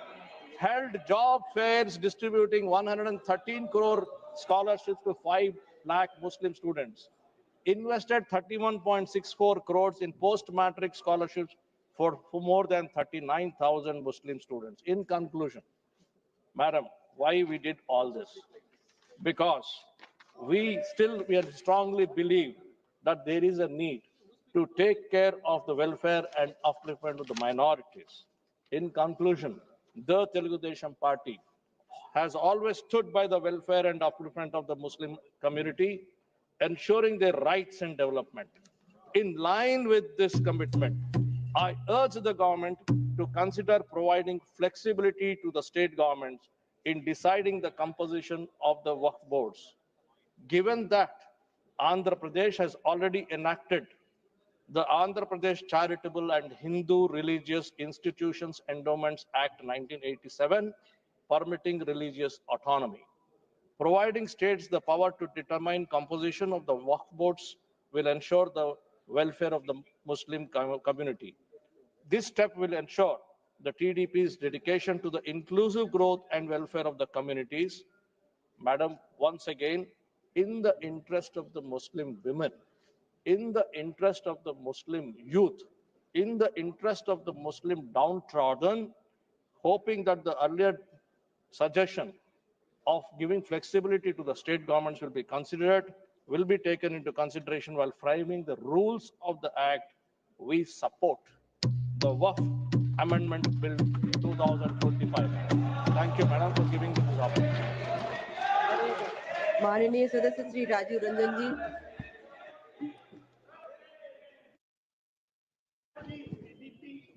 अरे हाँ याच्यानंतर तुम्ही ना क्या setting हुआ? आपका sources अच्छे नहीं, आपका सोर्सेस अच्छे नहीं। सभापति महोदय, वक्फ संशोधन विधेयक 2025 पर चर्चा हो रही है और चर्चा के प्रारंभ से ही ऐसा माहौल बनाने का प्रयास किया जा रहा है कि जैसे यह कोई वक्फ संशोधन विधेयक जो है ये मुस्लिम विरोधी है। और ये आज से नहीं है, जब ये वक्फ संशोधन विधेयक इस सदन में पेश हुआ था, जेपीसी में जाने के पहले, तब से ये नैरेटिव बनाने का प्रयास किया जा रहा है पूरे देश में, और पूरे देश का माहौल खराब करने किया जा रहा है, यह बता के कि यह मुसलमान विरोधी है। कहीं से ये मुसलमान विरोधी नहीं है, कहीं से मुसलमान विरोधी नहीं है। क्या है वक्फ? वक्फ कोई मुस्लिम संस्था है क्या? वक्फ एक तरह का ट्रस्ट है, जो ट्रस्ट मुसलमानों के हक में काम करने के लिए बनाया जाता है। मुस्लिम कोई धार्मिक संस्था नहीं है वक्फ। ऐसा नैरेटिव बनाया जा रहा है जैसे ये कोई मुसलमान, हाँ, उस ट्रस्ट को ये हक है, उस ट्रस्ट को यह अधिकार होना चाहिए कि वो मुसलमान समुदाय के हर वर्ग के साथ, चाहे वो महिला हो, पुरुष हो, गरीब हो, अमीर हो, पिछड़े हो, अति पिछड़े हो, सभी वर्ग के लोगों के साथ न्याय करे, जो नहीं हो रहा है। क्या है वक्फ? वक्फ तो एक धार्मिक संस्था नहीं है, विनियामक है और प्रशासनिक निकाय है जो मुसलमानों के हक के लिए काम करती है। आज उसको नैरेटिव बनाया जा रहा है। क्यों नैरेटिव बनाया जा रहा है? आप मोदी जी को कोस रहे हैं। अरे भाई, मोदी जी का चेहरा अगर आपको पसंद नहीं आता है तो मत देखिए मोदी जी की तरफ, उनके अच्छे काम का प्रशंसा करिए, यही काम करिए। लेकिन मोदी जी ने जो आज काम किया 2013 में, जो आपने पाप किया था, उस पाप को समाप्त करके आज मोदी जी ने पारदर्शिता लाने का काम उसमें किया है। आपको क्या दिक्कत हो रहा भाई? हाँ, ये अलग बात है कि आपको मोदी जी पसंद नहीं है तो नहीं है, तो मत रहे, लेकिन देश की जनता मोदी जी को पसंद करती है और इसलिए मोदी जी पारदर्शिता के साथ समाज के हर तबके के लिए काम करने का काम करते हैं। ये पाप आपका है और आपके उस पाप को आज मोदी जी ने आपके चंगुल से, उस गिरोह से निकाल के आम मुसलमानों की तरफ उसको फेंक दिया है उसके काम करने के लिए। तो ये आपको खराब लग रहा है? क्यों खराब लग रहा है भाई? ये खराब लगने की कोई चीज तो है नहीं। आप मुसलमानों के कल्याण के विरोधी हैं क्या? आप मुसलमानों के कल्याण के लिए अगर मोदी जी ने कोई काम किया तो उसकी प्रशंसा करनी चाहिए थी। लेकिन आपको आज क्या है? आज इस देश में दो तरह के लोग इस वक्फ संशोधन विधेयक के खिलाफ हैं। एक वैसे लोग जो अपने वोट के लिए धार्मिक मामलों का इस्तेमाल करते हैं, वो इसके विरोध में है और वो इसके विरोध में माहौल खड़ा कर रहे हैं। और दूसरे वैसे लोग हैं जिनका इस पर वक्फ पर कब्जा था, वो अपने कब्जे को चंगुल से जाते हुए देखकर आज इसके विरोध में खड़ा है। क्या है भाई? क्यों विरोध कर रहे हैं भाई? इस संशोधन के विरोध का क्या कारण है? कोई कारण नहीं है। वक्फ का जो पूरा कार्यकलाप है, वक्फ का जो पूरा वर्किंग है, उस वर्किंग में तो कहीं से इस संशोधन में हस्तक्षेप करने का कोई अधिकार नहीं है। लेकिन अगर वक्फ के कार्यकलाप में हम कोई हस्तक्षेप नहीं कर रहे हैं, लेकिन हम वक्फ का जो आमदनी है, वह आमदनी सही मामलों में मुसलमानों के लिए खर्च हो, इस पर नजर रखने के लिए हम इसमें संशोधन लेके आए। आपको क्या दिक्कत नजर आ रहा है इसमें? इसलिए कि आपको लग रहा है कि नजर में तो आप चढ़ जाएंगे, नजर में तो आपके चढ़ जाएंगे, अब आपका वो चलेगा नहीं जो गिरोह आपका कब्जा में था। मुसलमानों के हक में काम होगा, बेहतर प्रबंधन होगा, धन के दुरुपयोग को रोका जा सकेगा और सिर्फ उसके कार्यकलाप पर निगरानी रखने का तंत्र विकसित किया जा रहा है। इसमें आपको कोई विरोध का आधार नहीं है। और ये नैरेटिव अगर आप बना रहे हैं पूरे देश में, तो अपने लाभ के लिए, अपने राजनीतिक लाभ के लिए, अपने वोट के लिए आप इसका इस्तेमाल कर रहे हैं।